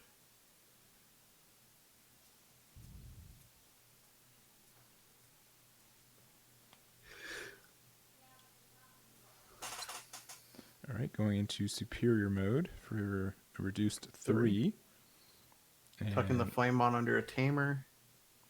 Yeah, so which is actually impactful in this matchup, which is really funny. So deciding to use it underneath the Takuya.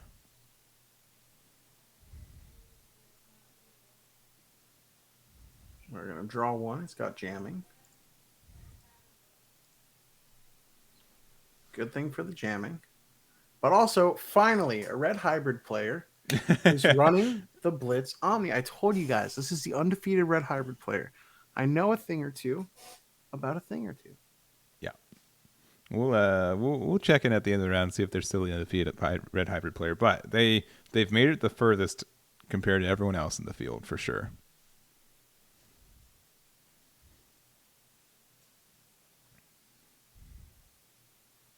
Oh, looks like he is. Okay, going to quartz. Okay. Gonna suspend 2 and 3. So that's what? 5, 6, 7, 8. So he's gonna gain 4 memory back. 3. That's good. Perfect. That's a good turn. He's got to be able to answer this Quartzmon. But here's the thing, too. This is why Quartzmon's pretty strong. Even if he answers it on his turn, that means that the Quartzmon player is the first one to take advantage of everything on suspending. Mm-hmm. And you can still go up your line without, with suspended tamers and hybrids, but you only got 3 memory with what's on the board, which is great. Mm-hmm. And it's very answerable again if you go into another Arrestramon Superior. Yeah, that is true though, Tayfrey. What if he goes up, evolves into a Goonimon, Gravity Crush into Master Tyrannomon into Nidhogg? That would be pretty strong. I won't deny. Could happen. We've seen a lot of interesting plays today already, so won't be too surprised. If that happened on stream, I would lose my mind. I would lose it. I would retire from commentating. It is, I can't beat that. I think it would be more hype than the turn 2 kill at Nats. Noted. All right, Jimbly's coming for your career. Uh-oh. Oh, no. Oh, no. Red hybrid with Nidhogg incoming. Am I going to be unemployed or a liar? I'm not sure what's worse.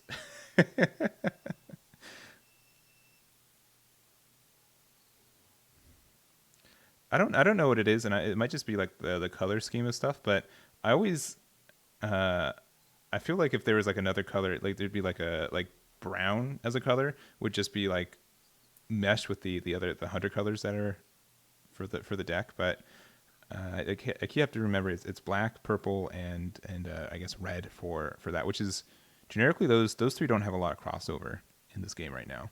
Well, the popular hunter deck uses cards from both, but like on different sides of them, like from both rival hunters and regular hunters. Mm-hmm. All right. Yeah. So that should. Are you large enough? I think you're large enough, right? Pretty sure, like fundamentally. So purple's on both ends. Yeah. And then you have yellow, green, purple on one end, and black, red, purple on the other.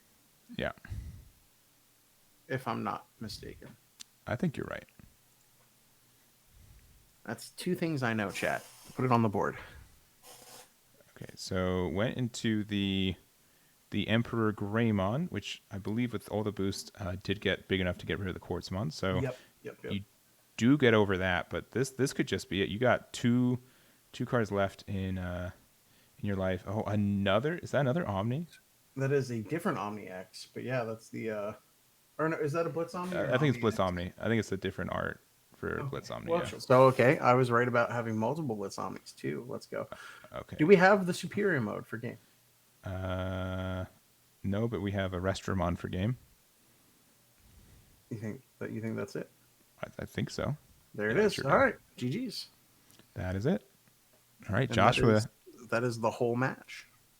2-0 with the fastest match we've seen on stream today. I think like at least like the least amount of drama and talking and just a straightforward match. I'll take it. I'm happy with this. We are getting towards the point where all of these players should really understand their decks. So yeah, 100%. Here we go. So we got table 1 for you guys. It is going to be a Beelze Mirror match, which again, heart should be pumping for this one. It's our first one of the day. We've avoided it for 6 rounds, so I'm excited for it. Should be fun. Again, on table 2, we have Hunter versus Beelze X, which is also being streamed on Tessero's stream. So if you guys want to see that, head over there. Highly recommend checking out that match as well. All right, chat. Just based on archetype, who do you think is going to win today? Beelzemon X or Beelzemon X for this match? Yeah. Put in chat right now who you think is going to win by archetype. Yeah. By archetype. Yeah. I guess Hunter could win, but by archetype. All right. Beelze X coming out strong. Yep. Getting the initial poll. Don't discount Beelze X. That's true. It's it generally pulls better with people who join later in the round. So we'll have to see if that's true. Yeah. We should put up a prediction vote for Beelze X or Beelze X. I would if it wasn't so much effort. All right. Well, they're starting. Let me get these names fixed for you. So John did start evolving the EX2 imp in the back and dropping an Ion Mako, getting his piece. But down at the bottom here, Jean or Jean? What do you think is more likely, Jean or John? I'm gonna say Jean. If he's French, it's Jean. Last name is Flores, so it could be. It could be French. You should interrupt their match and make sure to confirm it. I think that would be the. Anyway, he's already up into the ball. Went back to John. We got John versus Jean. Jean versus John. Yeah. Perhaps Jean versus John. Yeah, maybe just for even clarification, we should. I would like it to be Jean now that it's Jean versus John. Yeah. But I will call him Jean moving forward to avoid any sort of type in chat how you think it's pronounced. Yeah, but spell it correctly. No matter how you but only by spelling the name. I will say John Thrawn does have the on-brand tattoo, so I feel like he does get a small boost to his mills based on the fact that he has Impmon on his arm. Yeah, and it looks like Jean is a previous Mastamon player, so you do have to be careful on that. They got that a lot of that priority and your sequencing really down.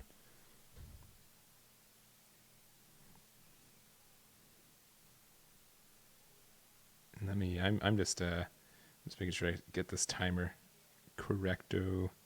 All right, we have 47.5 minutes left. Easy. That's actually just how much my timer set up at the exact time. So easy timing. I guess we can't discount the fact that it could be pronounced Wayne based on like English rules. It could be. But by not including like the low pronunciation, like Discord, you can change your username to have the pronunciation. So I'm not sure. Huh. All right, Deathslinger there, which will get out of the Impamon and passing one back.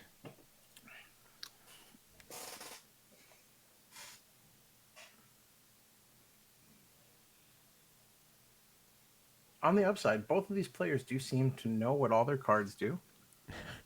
So they're moving fast. And I don't mean that as a slight to anyone else. I just mean that watching new players to Beelze can be a little grindy because they're trying to figure out the combos and the plays. But it looks like these are both seasoned professionals.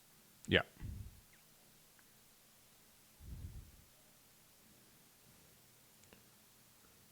But there's no. It would be a soft J in Spanish, wouldn't it? Maybe it's Han or Jan.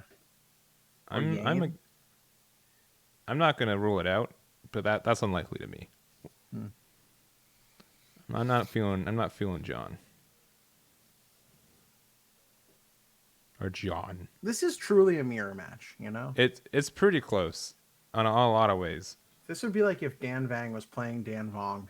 Mm-hmm. Playing the Impmon for free there off the Beelze.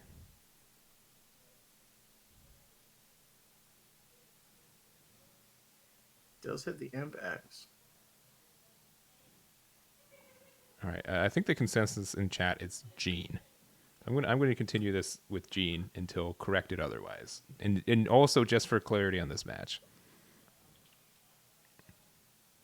You can pronounce it Gene and Beelze. I'll pronounce it John and Beelze. So easy. Okay. I think John with Beelze is going to win this match. Well, I think Gene with Beelze is going to win this one. That's fair. That's fair. As long as it's not like I hope chat knows who we're talking about at which point. Yeah. I know it's not Jonathan. That is definitely not the name. We can roll that one out.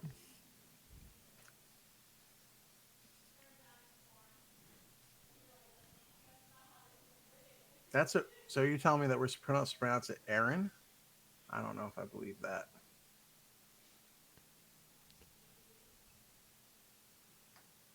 All right, I'm gonna cut off the goofs. This is the goof line we've passed. Yeah, we have become in a silly goofy mood. So we've hit the goof line. Let's try to refocus onto this match. So just a lot of setup into trash. It looks like both have about 10 cards into that trash. Deathslinger from the other side to get rid of their Bowmon, which doesn't look like there actually is 10 for the revival or on the Unleashing effect, or just not a Beelzemon in the trash there.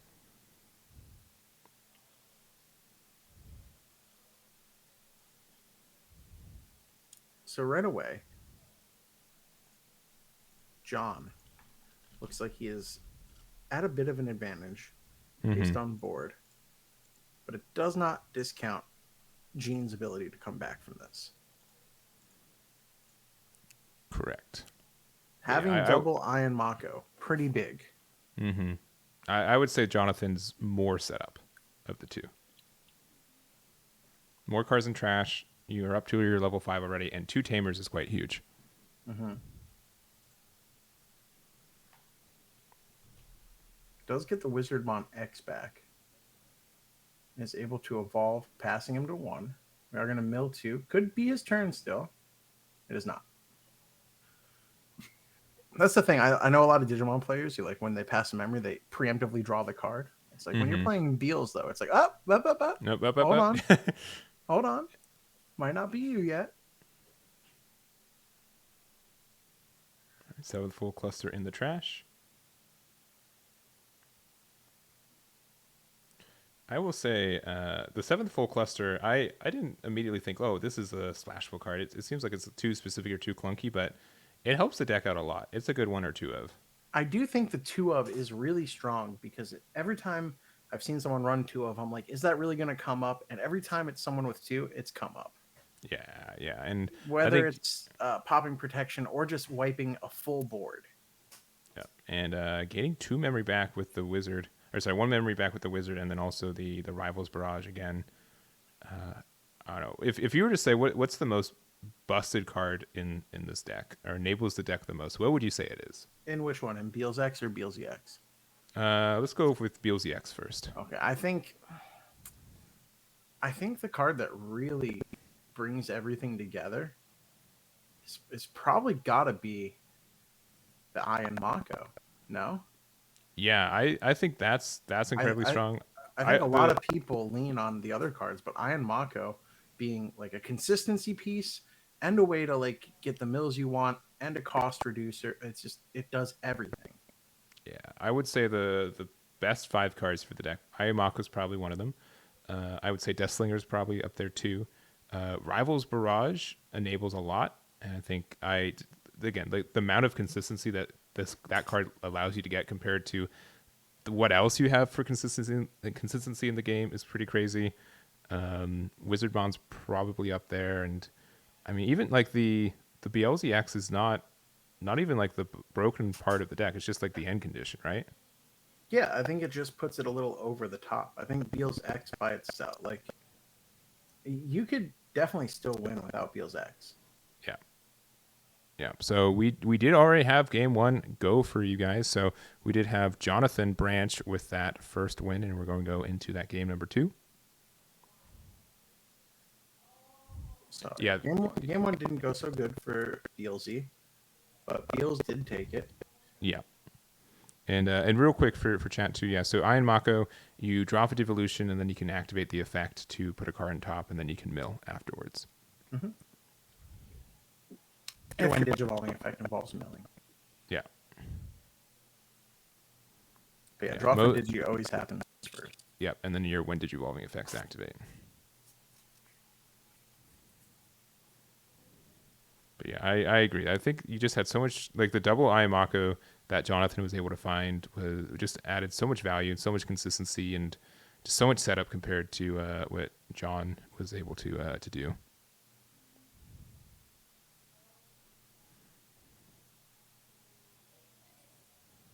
And unsurprising, the other 2 tables are still playing, so they're not done yet. 10 minutes into the round. That's surprising. Yeah. I gotta wonder how recent do you think Jonathan's tattoo is? Because that's moderately new artwork for this game, right? So I just happen to know. Okay. Because I'm a person who knows things. That he got it right before Nationals. Okay. Nice. So February. So, all right. 3 months ago. It's healed nicely for. Yeah. And I think that it's original. Like the pose and everything is an original artwork. I don't think it's quite one of the cards. Although it does look like the starter deck. It looks a lot like the starter deck in Blonde, yeah. Yeah, and I mean that even though it got released here in spring, it's been obviously known in Japan for a long time. So. All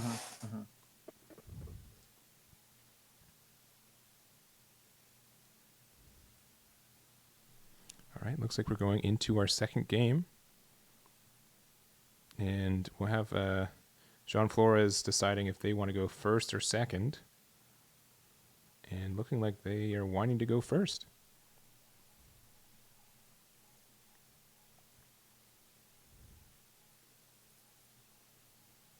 Can we just talk about the similarities too? Just real quick. I know we're trying to get off the name thing. Yeah, okay. But just the fact that like Jonathan is French, or is the English name, and his last name is Ranch.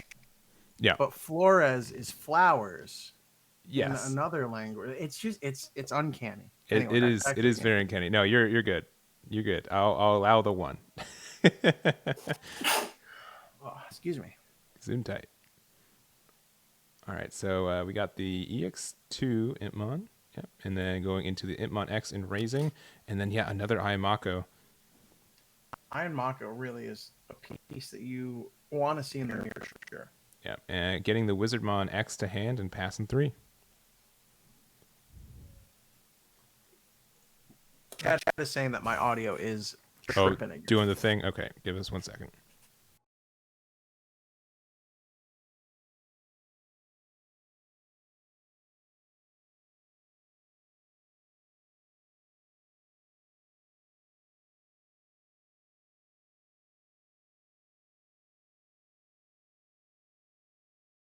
All right, should be back to normal. I'm gonna blame the sneeze. Yeah, it's okay. And I do like the nickname, Tai. I'll take it.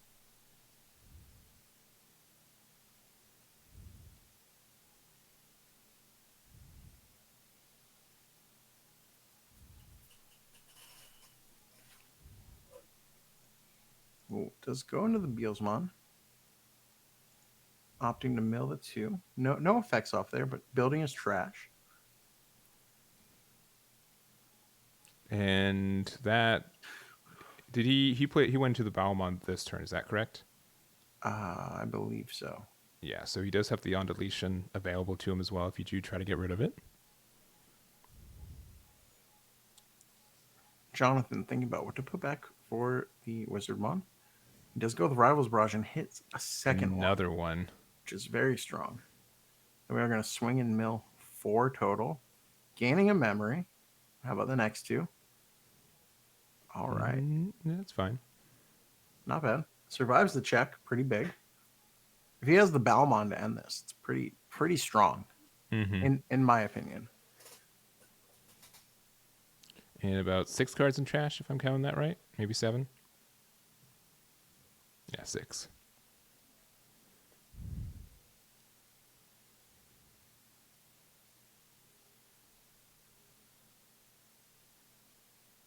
Even the old Balmon will put it so that if it dies, he has the 10 cards. But he doesn't have a Beelze in trash yet. Does just pass. Interesting. Oh, that's rough. Yeah, hard pass for 3 means that Flores is able to continue to set up and to really kind of bully with that Beelzemon.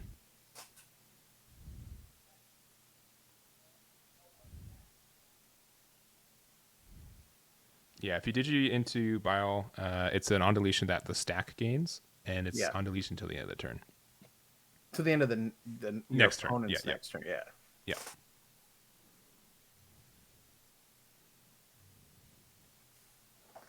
All right. Okay. I think Beelze has the most polarizing security. It's either like a nothing or like a huge bomb. Yeah, and honestly, that's what I think makes it like sets it aside from like other decks in a lot of ways. Is that not only like normally it's a trade off of like I'm slow but I have like good security, or I'm fast and have just really bad security. And Beelze gets to be fast and have good security. Mm-hmm.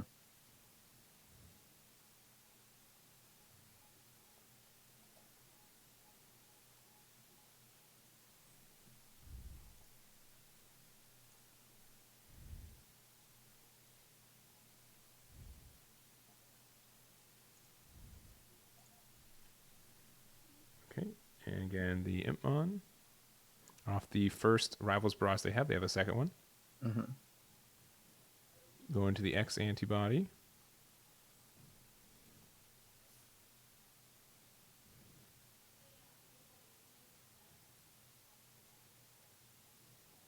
Okay, Deathslinger there.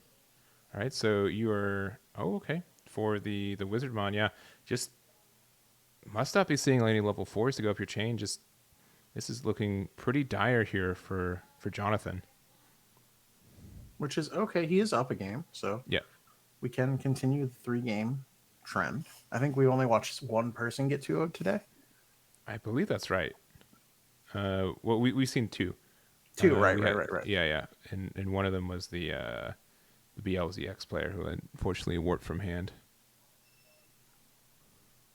Does gain a memory, get the Rivals Barrage.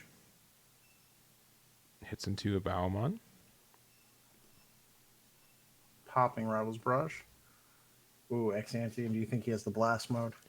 I don't think you even need it. You can just attack. Oh yeah, Wizardmon. no. What am I Yeah, saying? Wizard's right there. yeah. So we are going into our game number 3. 32 minutes left. They're gonna have to hurry up if they want to finish this set in time. And if they want to hurry up and then have a 20-minute nap after this, 100%. Yeah. 100%. So yeah, it's we're getting down to it again. Table 2, we have a matchup of Hunter versus Beelze X, which we've seen that matchup go both ways today. And then table 3, we have the other Hunter being paired down as well to Dan. And if Dan wins at table 3, that means that next round is definitely our last round. Yeah. So if Dan wins on table 3, I guess ties on table 3, round 8 confirmed as our final round next round. Dan has been put in this position a lot. I feel like it's he has he tends to get in this position. And he he got 17th earlier this year. Mm-hmm. And I think he got like 18th or 19th as well. So he's gotten he's gotten 2 records. Yeah, he's gotten 2 records that could get him a top 16 invite. Mm-hmm. But unfortunately, those were the 2 first regionals, so they didn't. There weren't any pass downs. Yep.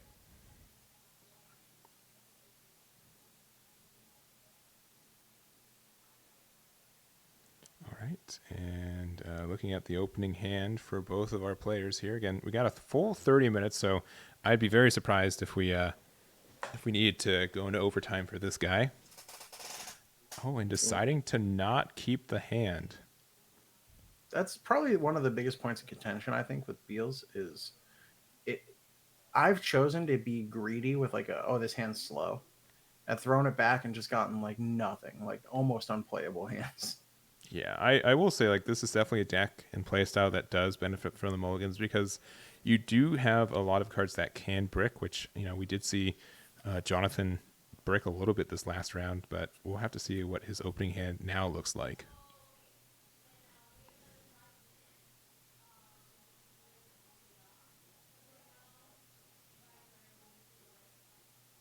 All right, there is an Imp X, so you at least have a starting play and a Tamer. All right, not bad. It's a really strong opener. Oh, but there goes... Oh, man.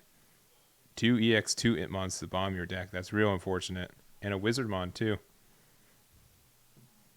That's not terrible. It could be worse. Yeah. At least, because now you know that the bottom of your deck is those things. Which you definitely want to put Wizard at the top of the bottom of your deck. Yeah, it's a helpful tool that'll help us later.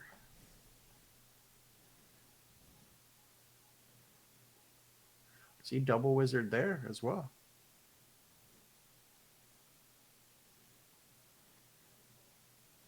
All right, yeah, and okay, Impmon X in the raising as well, and probably another Ayumako just to pass turn. Yeah, ends to be the case. Ooh, Rivals Barrage. He does hit the Beelze, which is nice, but he might want to take the Wizard. He does go with the Beelze.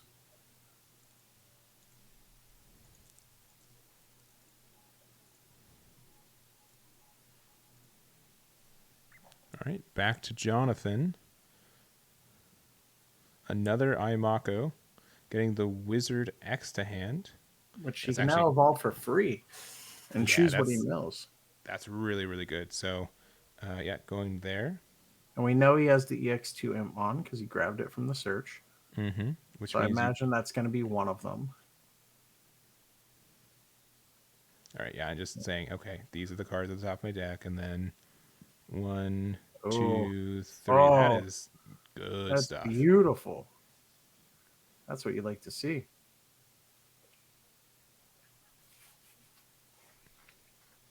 And Baumann for 3. Passing turn is going to keep turn, maybe? Maybe. Gets to kill the Impmon, which is pretty strong. That is very strong. And then another mill of 3. 1, 2, 3. Okay, no additional triggers, but you'll clearly be at 10 cards in trash if they try. Well, even without the extra 3, if the Baumann dies, it gives you another 4 because on deletion checks from the trash, so you'd be able to play it. Beelze and Yammon as well. Yeah, you'll be fine. Mm-hmm.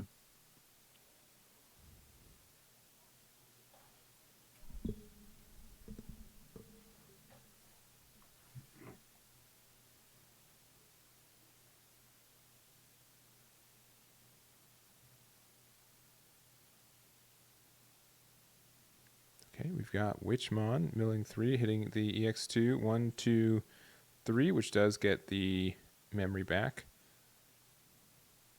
And blast mode not doing anything in the current state. Mm-hmm.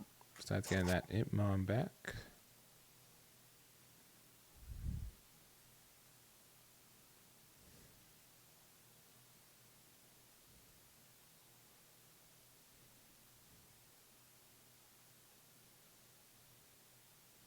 Okay, attacking with the Witchmon, getting another mill.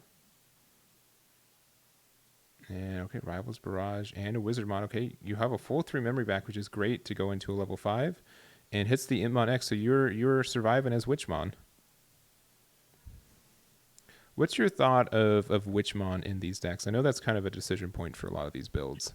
I do prefer the Wizard X if it's like one or the other, but I Mm-hmm. do, if you're gonna run anything beyond the Wizard and Wizard X, like if you want like 1 to 3 more level 4s, I think Witchmon is the obvious choice.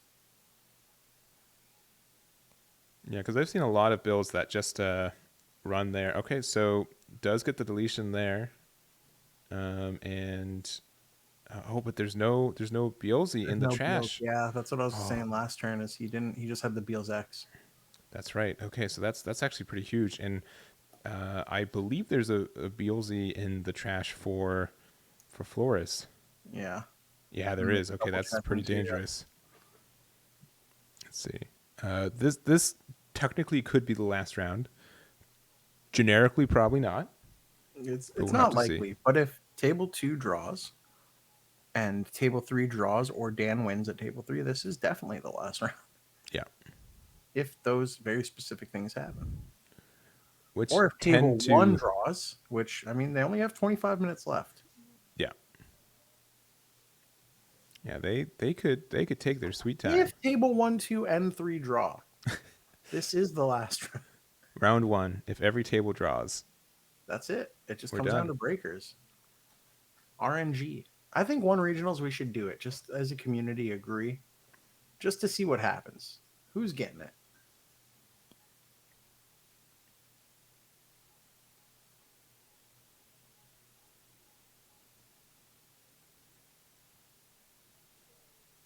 Okay. Yeah, just thinking here.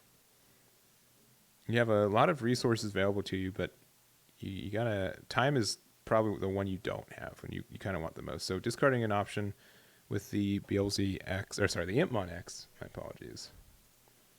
We don't see the on-play / Digivolve effect from this often. It is very strong, though. And another deck building question for you. What's your thoughts on X Antibody in the build? Because I know some people just don't run it. I love it as a one-of, just because it really can win a game out of nowhere. If you just raise that starter imp X Antibody, and then you could just go warp, go into the Beelzemon X, and trash their security, win the game. Mm-hmm. Like that alone makes it worth it. There are also just fringe plays. Like sometimes you might need to pop a level 4 or gain blocker, and you might not have the Wizardmon or the Ballmon in sources. All right, so back on Flores' side, and they've got a pretty good advantage. They again have the board lead and the security lead at 5 right now. Mm-hmm. Does pop his Rivals Barrage to get a Wizardmon. And then going into our star deck, Beelze. Mm-hmm. He's going to Iron Mako, I imagine, put that Wizard on top. We're going to mill 4. Gaining 1 from the Wizard. And then 1 for every 10 cards in trash from the Beelze. Get security +1.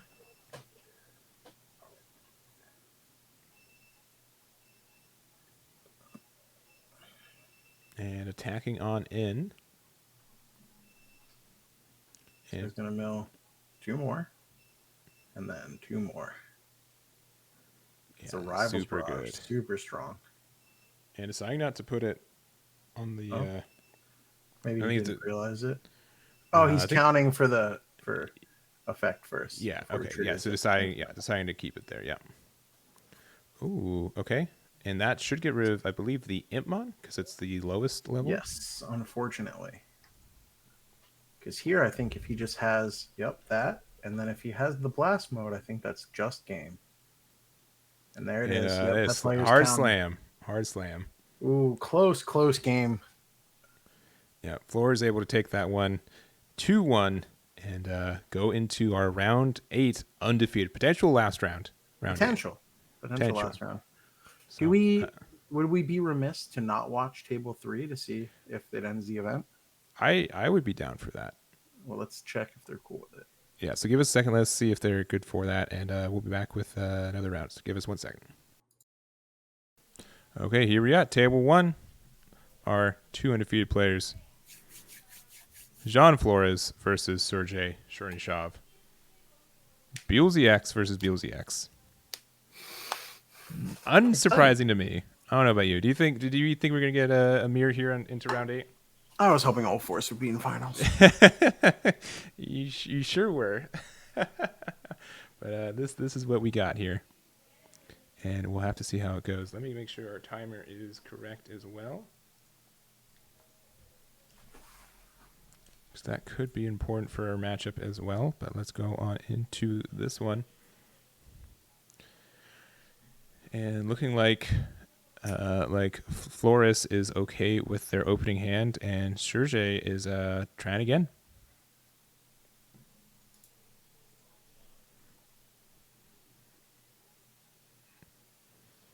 Okay, and one more shuffle. Yeah, okay, should be good there. Gets the half cut. What are you looking for in an opening hand? With Beelze? Yeah. I think you want a rookie. Okay. And an Iron Mako if you're going first. Yeah, so it looks like you are going first. You do have a rookie. Do you have the Iron Mako to complete the best hand possible? Yeah, there okay. All right, so, easy. Ideal start, honestly.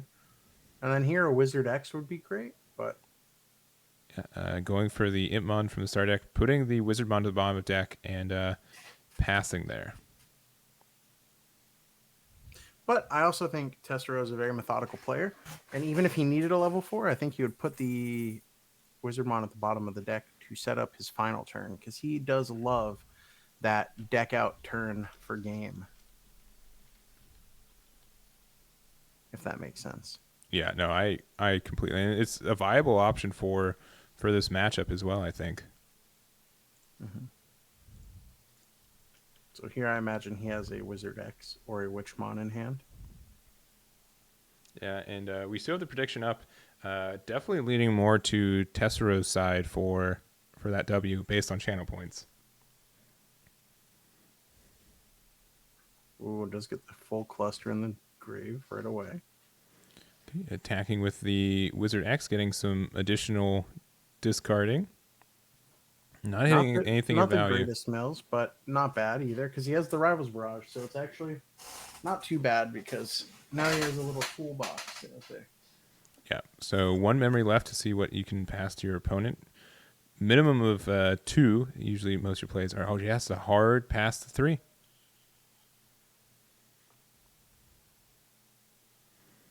Here we're going to see a lot of mills. Mm-hmm. Yep, so 2 there, getting a memory back. Another 2. And then another. And then a 3. And 1, 2, 3. Only one, like only a couple. Okay, now you're getting some good stuff. Okay. Right. Gaining memory, and then you get to play an Impmon off your trash. Will probably be the EX2 Impmon. Yep, so now you get to look at the top of your deck.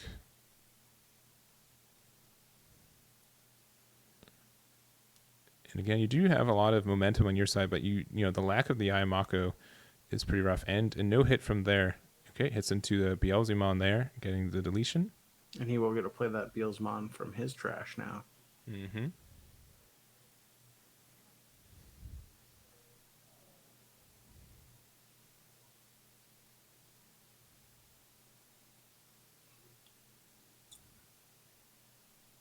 Okay, and Wizard for 2. Okay, Wizard the X. So now he's a blocker. Oh, okay. I actually kind of like this. Yeah, this is really neat. So, I mean, obviously there's not a lot of pressure on Tessero's side, but if, the blocker into a, on deletion like that is actually pretty strong. Mm-hmm. Into a Beelze. Okay. He's just setting up a really big turn next turn. He says, I don't have the Iron Mako, but I'll just put it all on the board now. Yeah, this is a really strong setup there. Oh. Okay. Oh, he dropped a card. He dropped a card. Yeah. All right. Love this. Yeah. Feels a bit much, but well, I get it. Yeah. Yeah. Okay. There's the guy. All right, man. He attached that back real quickly. Like that. Like yeah, it takes me forever to get my camera right, but he just got it, snapped it.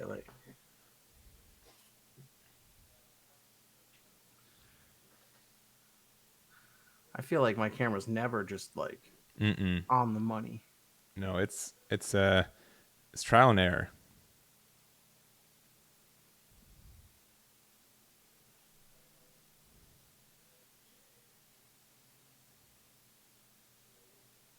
Did he drop another card?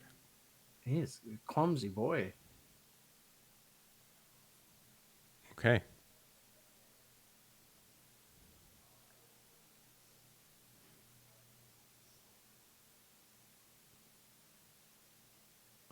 Well, all right.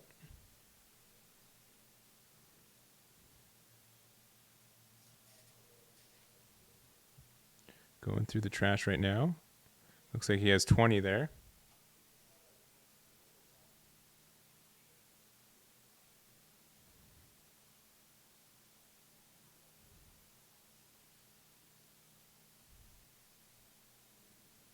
Okay, Wizard there in raising. Going into Wizard X as well. You could go into Balmon as well if you want to keep it, go up into your stack, but I don't know. Tessero does have to do something because I have a strong feeling that Jean is going to go absolutely bananas next turn. Yeah, he definitely has the setup for it as well, and we'll have to see. All right, Deathslinger there, and choosing the Impmon. Yeah. I mean, but that's good too because the Warp would be really strong here. Yeah, I believe there's 20 in that trash, so it would be active right now. So if he could get another starter Beelze in there, that would have been just a huge turn. Even here where he's at, he swings with the EX2 Beelze, gets the mill, gets the security plus, gets to gain some memory. From here too, I mean, he's still going to mill, get the security plus, gain some memory. He does put the Robb's Barrage on top with the Wizard. So he's going to mill that and EX2 Impmon, which will trigger.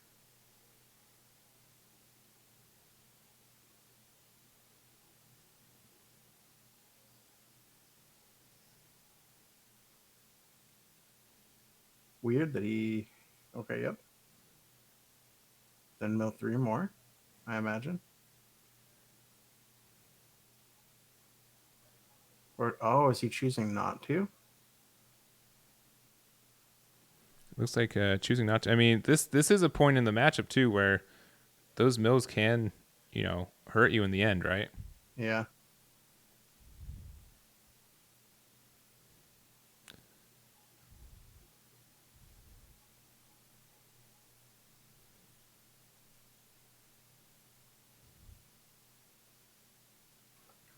Okay, there goes the X, which will get the 2 deletion there, and then being able to go for game. And Flores being able to take game 1 pretty quickly. Yeah, that's very strong.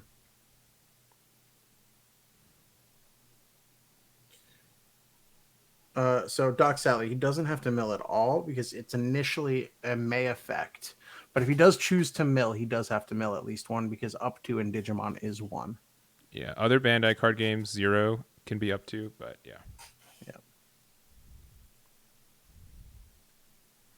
So we have to see how this game number 2 goes. I mean, again, it's a pretty good mirror match, right? It can swing either way. It's just the amount of tempo you get, right? Yeah, and it's a little bit reliant on RNG, a little bit reliant on your decision points, like the risk you're willing to take versus how it pans out.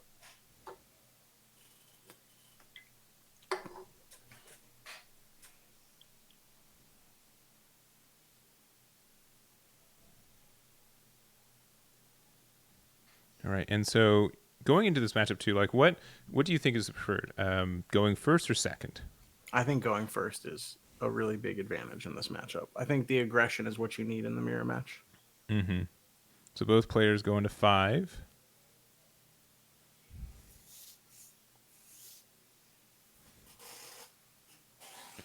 And deciding to keep their hand, and Jean deciding to go back and try again. Yeah. Which means that Tessero decided to go first. Yeah, seems to be the case. At least if they're resolving it correctly. Yeah, if they resolve, yeah. Since mulligans came later in this, some people just kind of shorthanded a lot of the time. Yeah.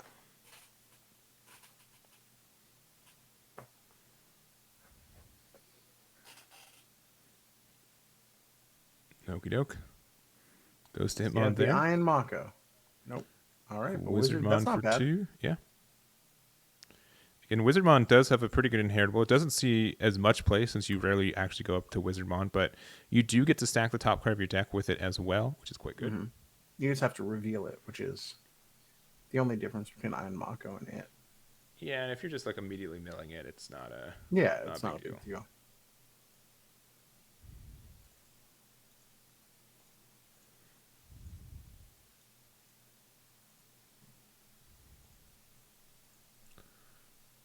Okay, I'd say a little bit better startup with the Mako already and the Impmon X in the raising.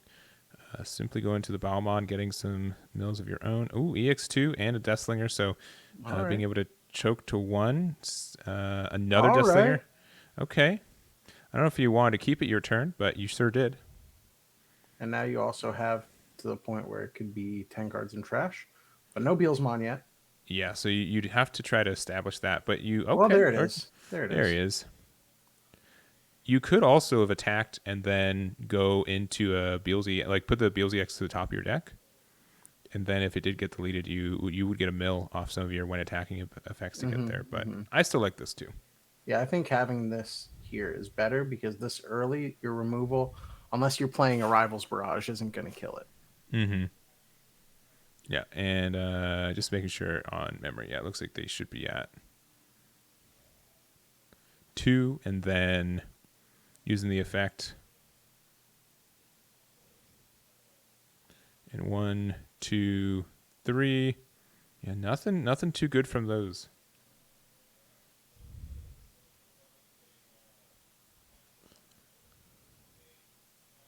Yeah, we have no idea on actual archetypes. I'm gonna guess healthily, probably about 25% to 30% we're playing Beelze X. That's my guess. Mm-hmm. It was very popular.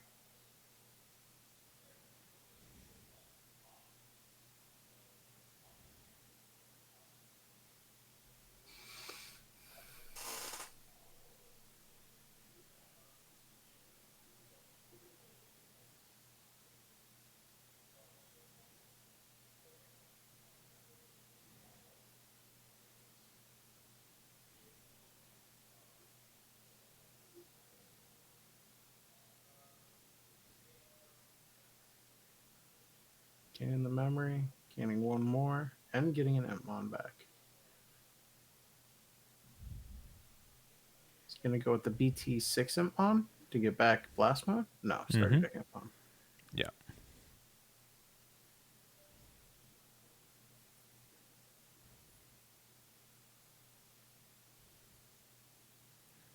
Okay, well, again, just two Beelzemons staring down each other, and he did go into up from a Balmon, correct, on the other side for Flores. Yes. Yeah. So if you do try to delete their Beelzemon, they will get to play another one from the trash. All right, top decking an Impmon and getting the mill there, and 3 more. 1, 2, three. Okay. To get a memory back. 2 checks. Oh no. Okay. Yeah, not going Tessero's way.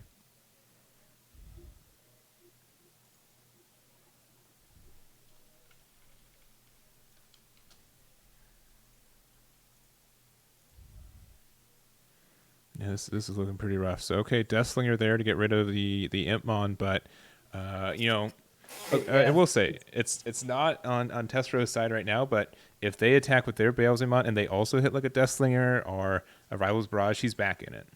Yeah, it is. It is a big mountain to climb, but it is not Mount Everest. Correct.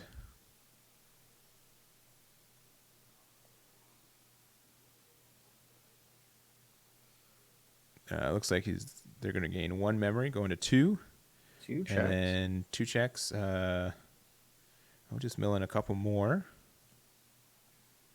And another Rival's Barrage. Yep.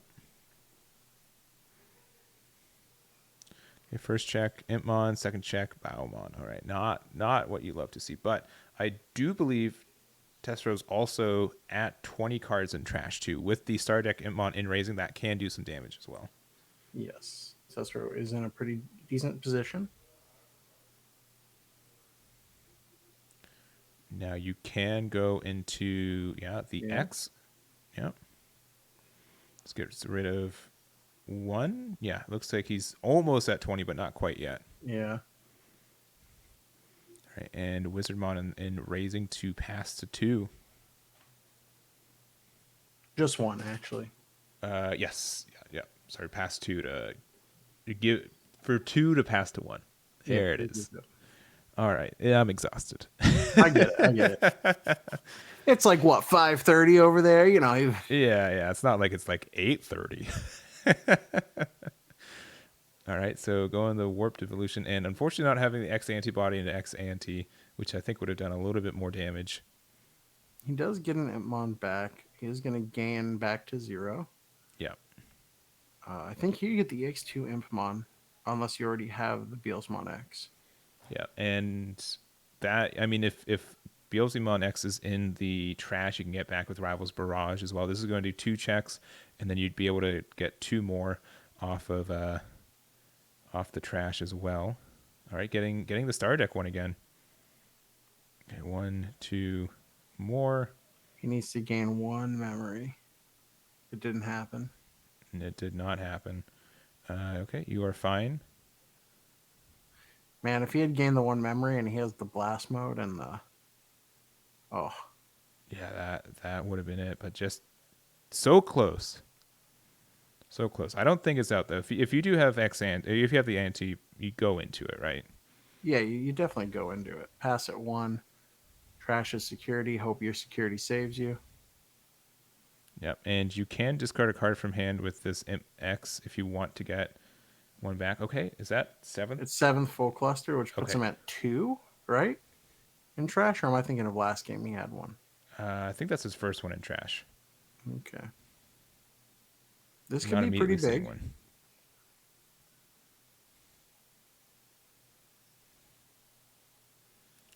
Looking at Wizard X.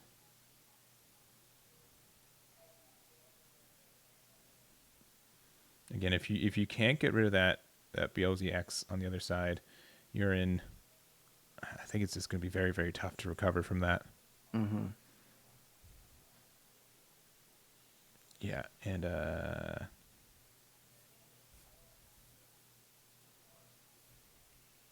asking for cards in trash. I believe there's almost 20, if not 20.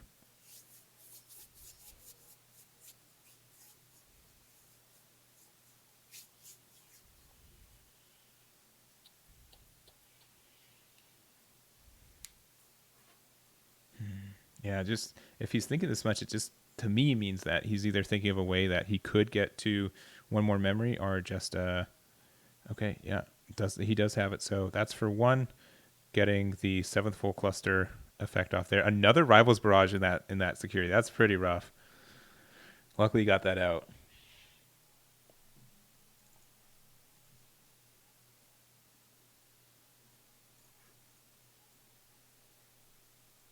All right, and I think you do play the cluster, right?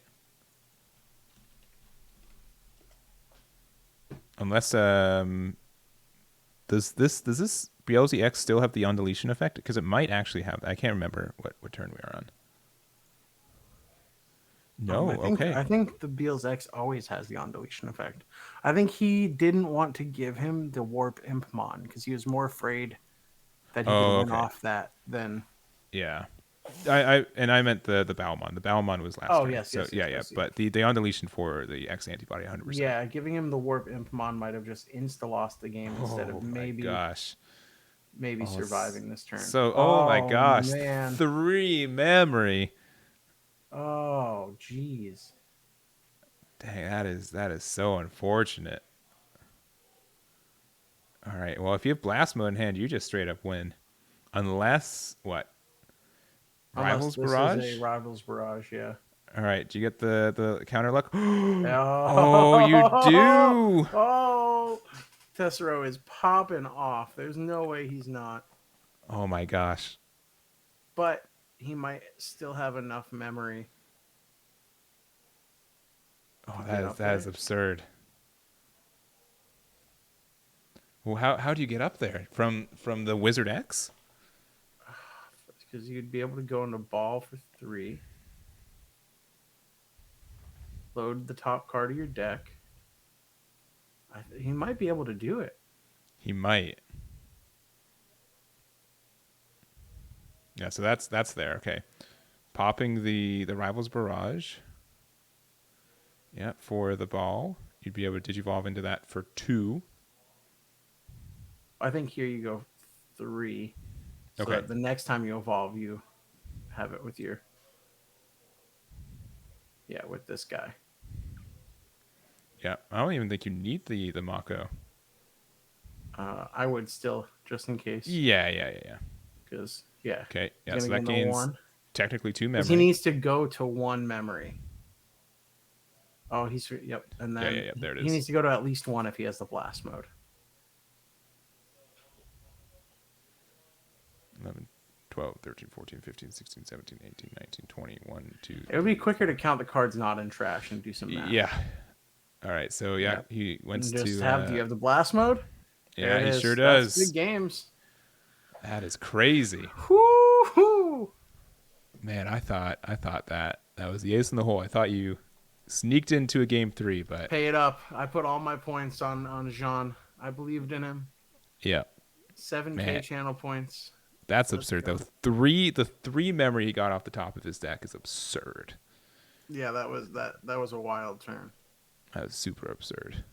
But super good game. Close match in general. Congratulations to John Flores for their undefeated run, 8-0, ending this tournament with 8 rounds as well.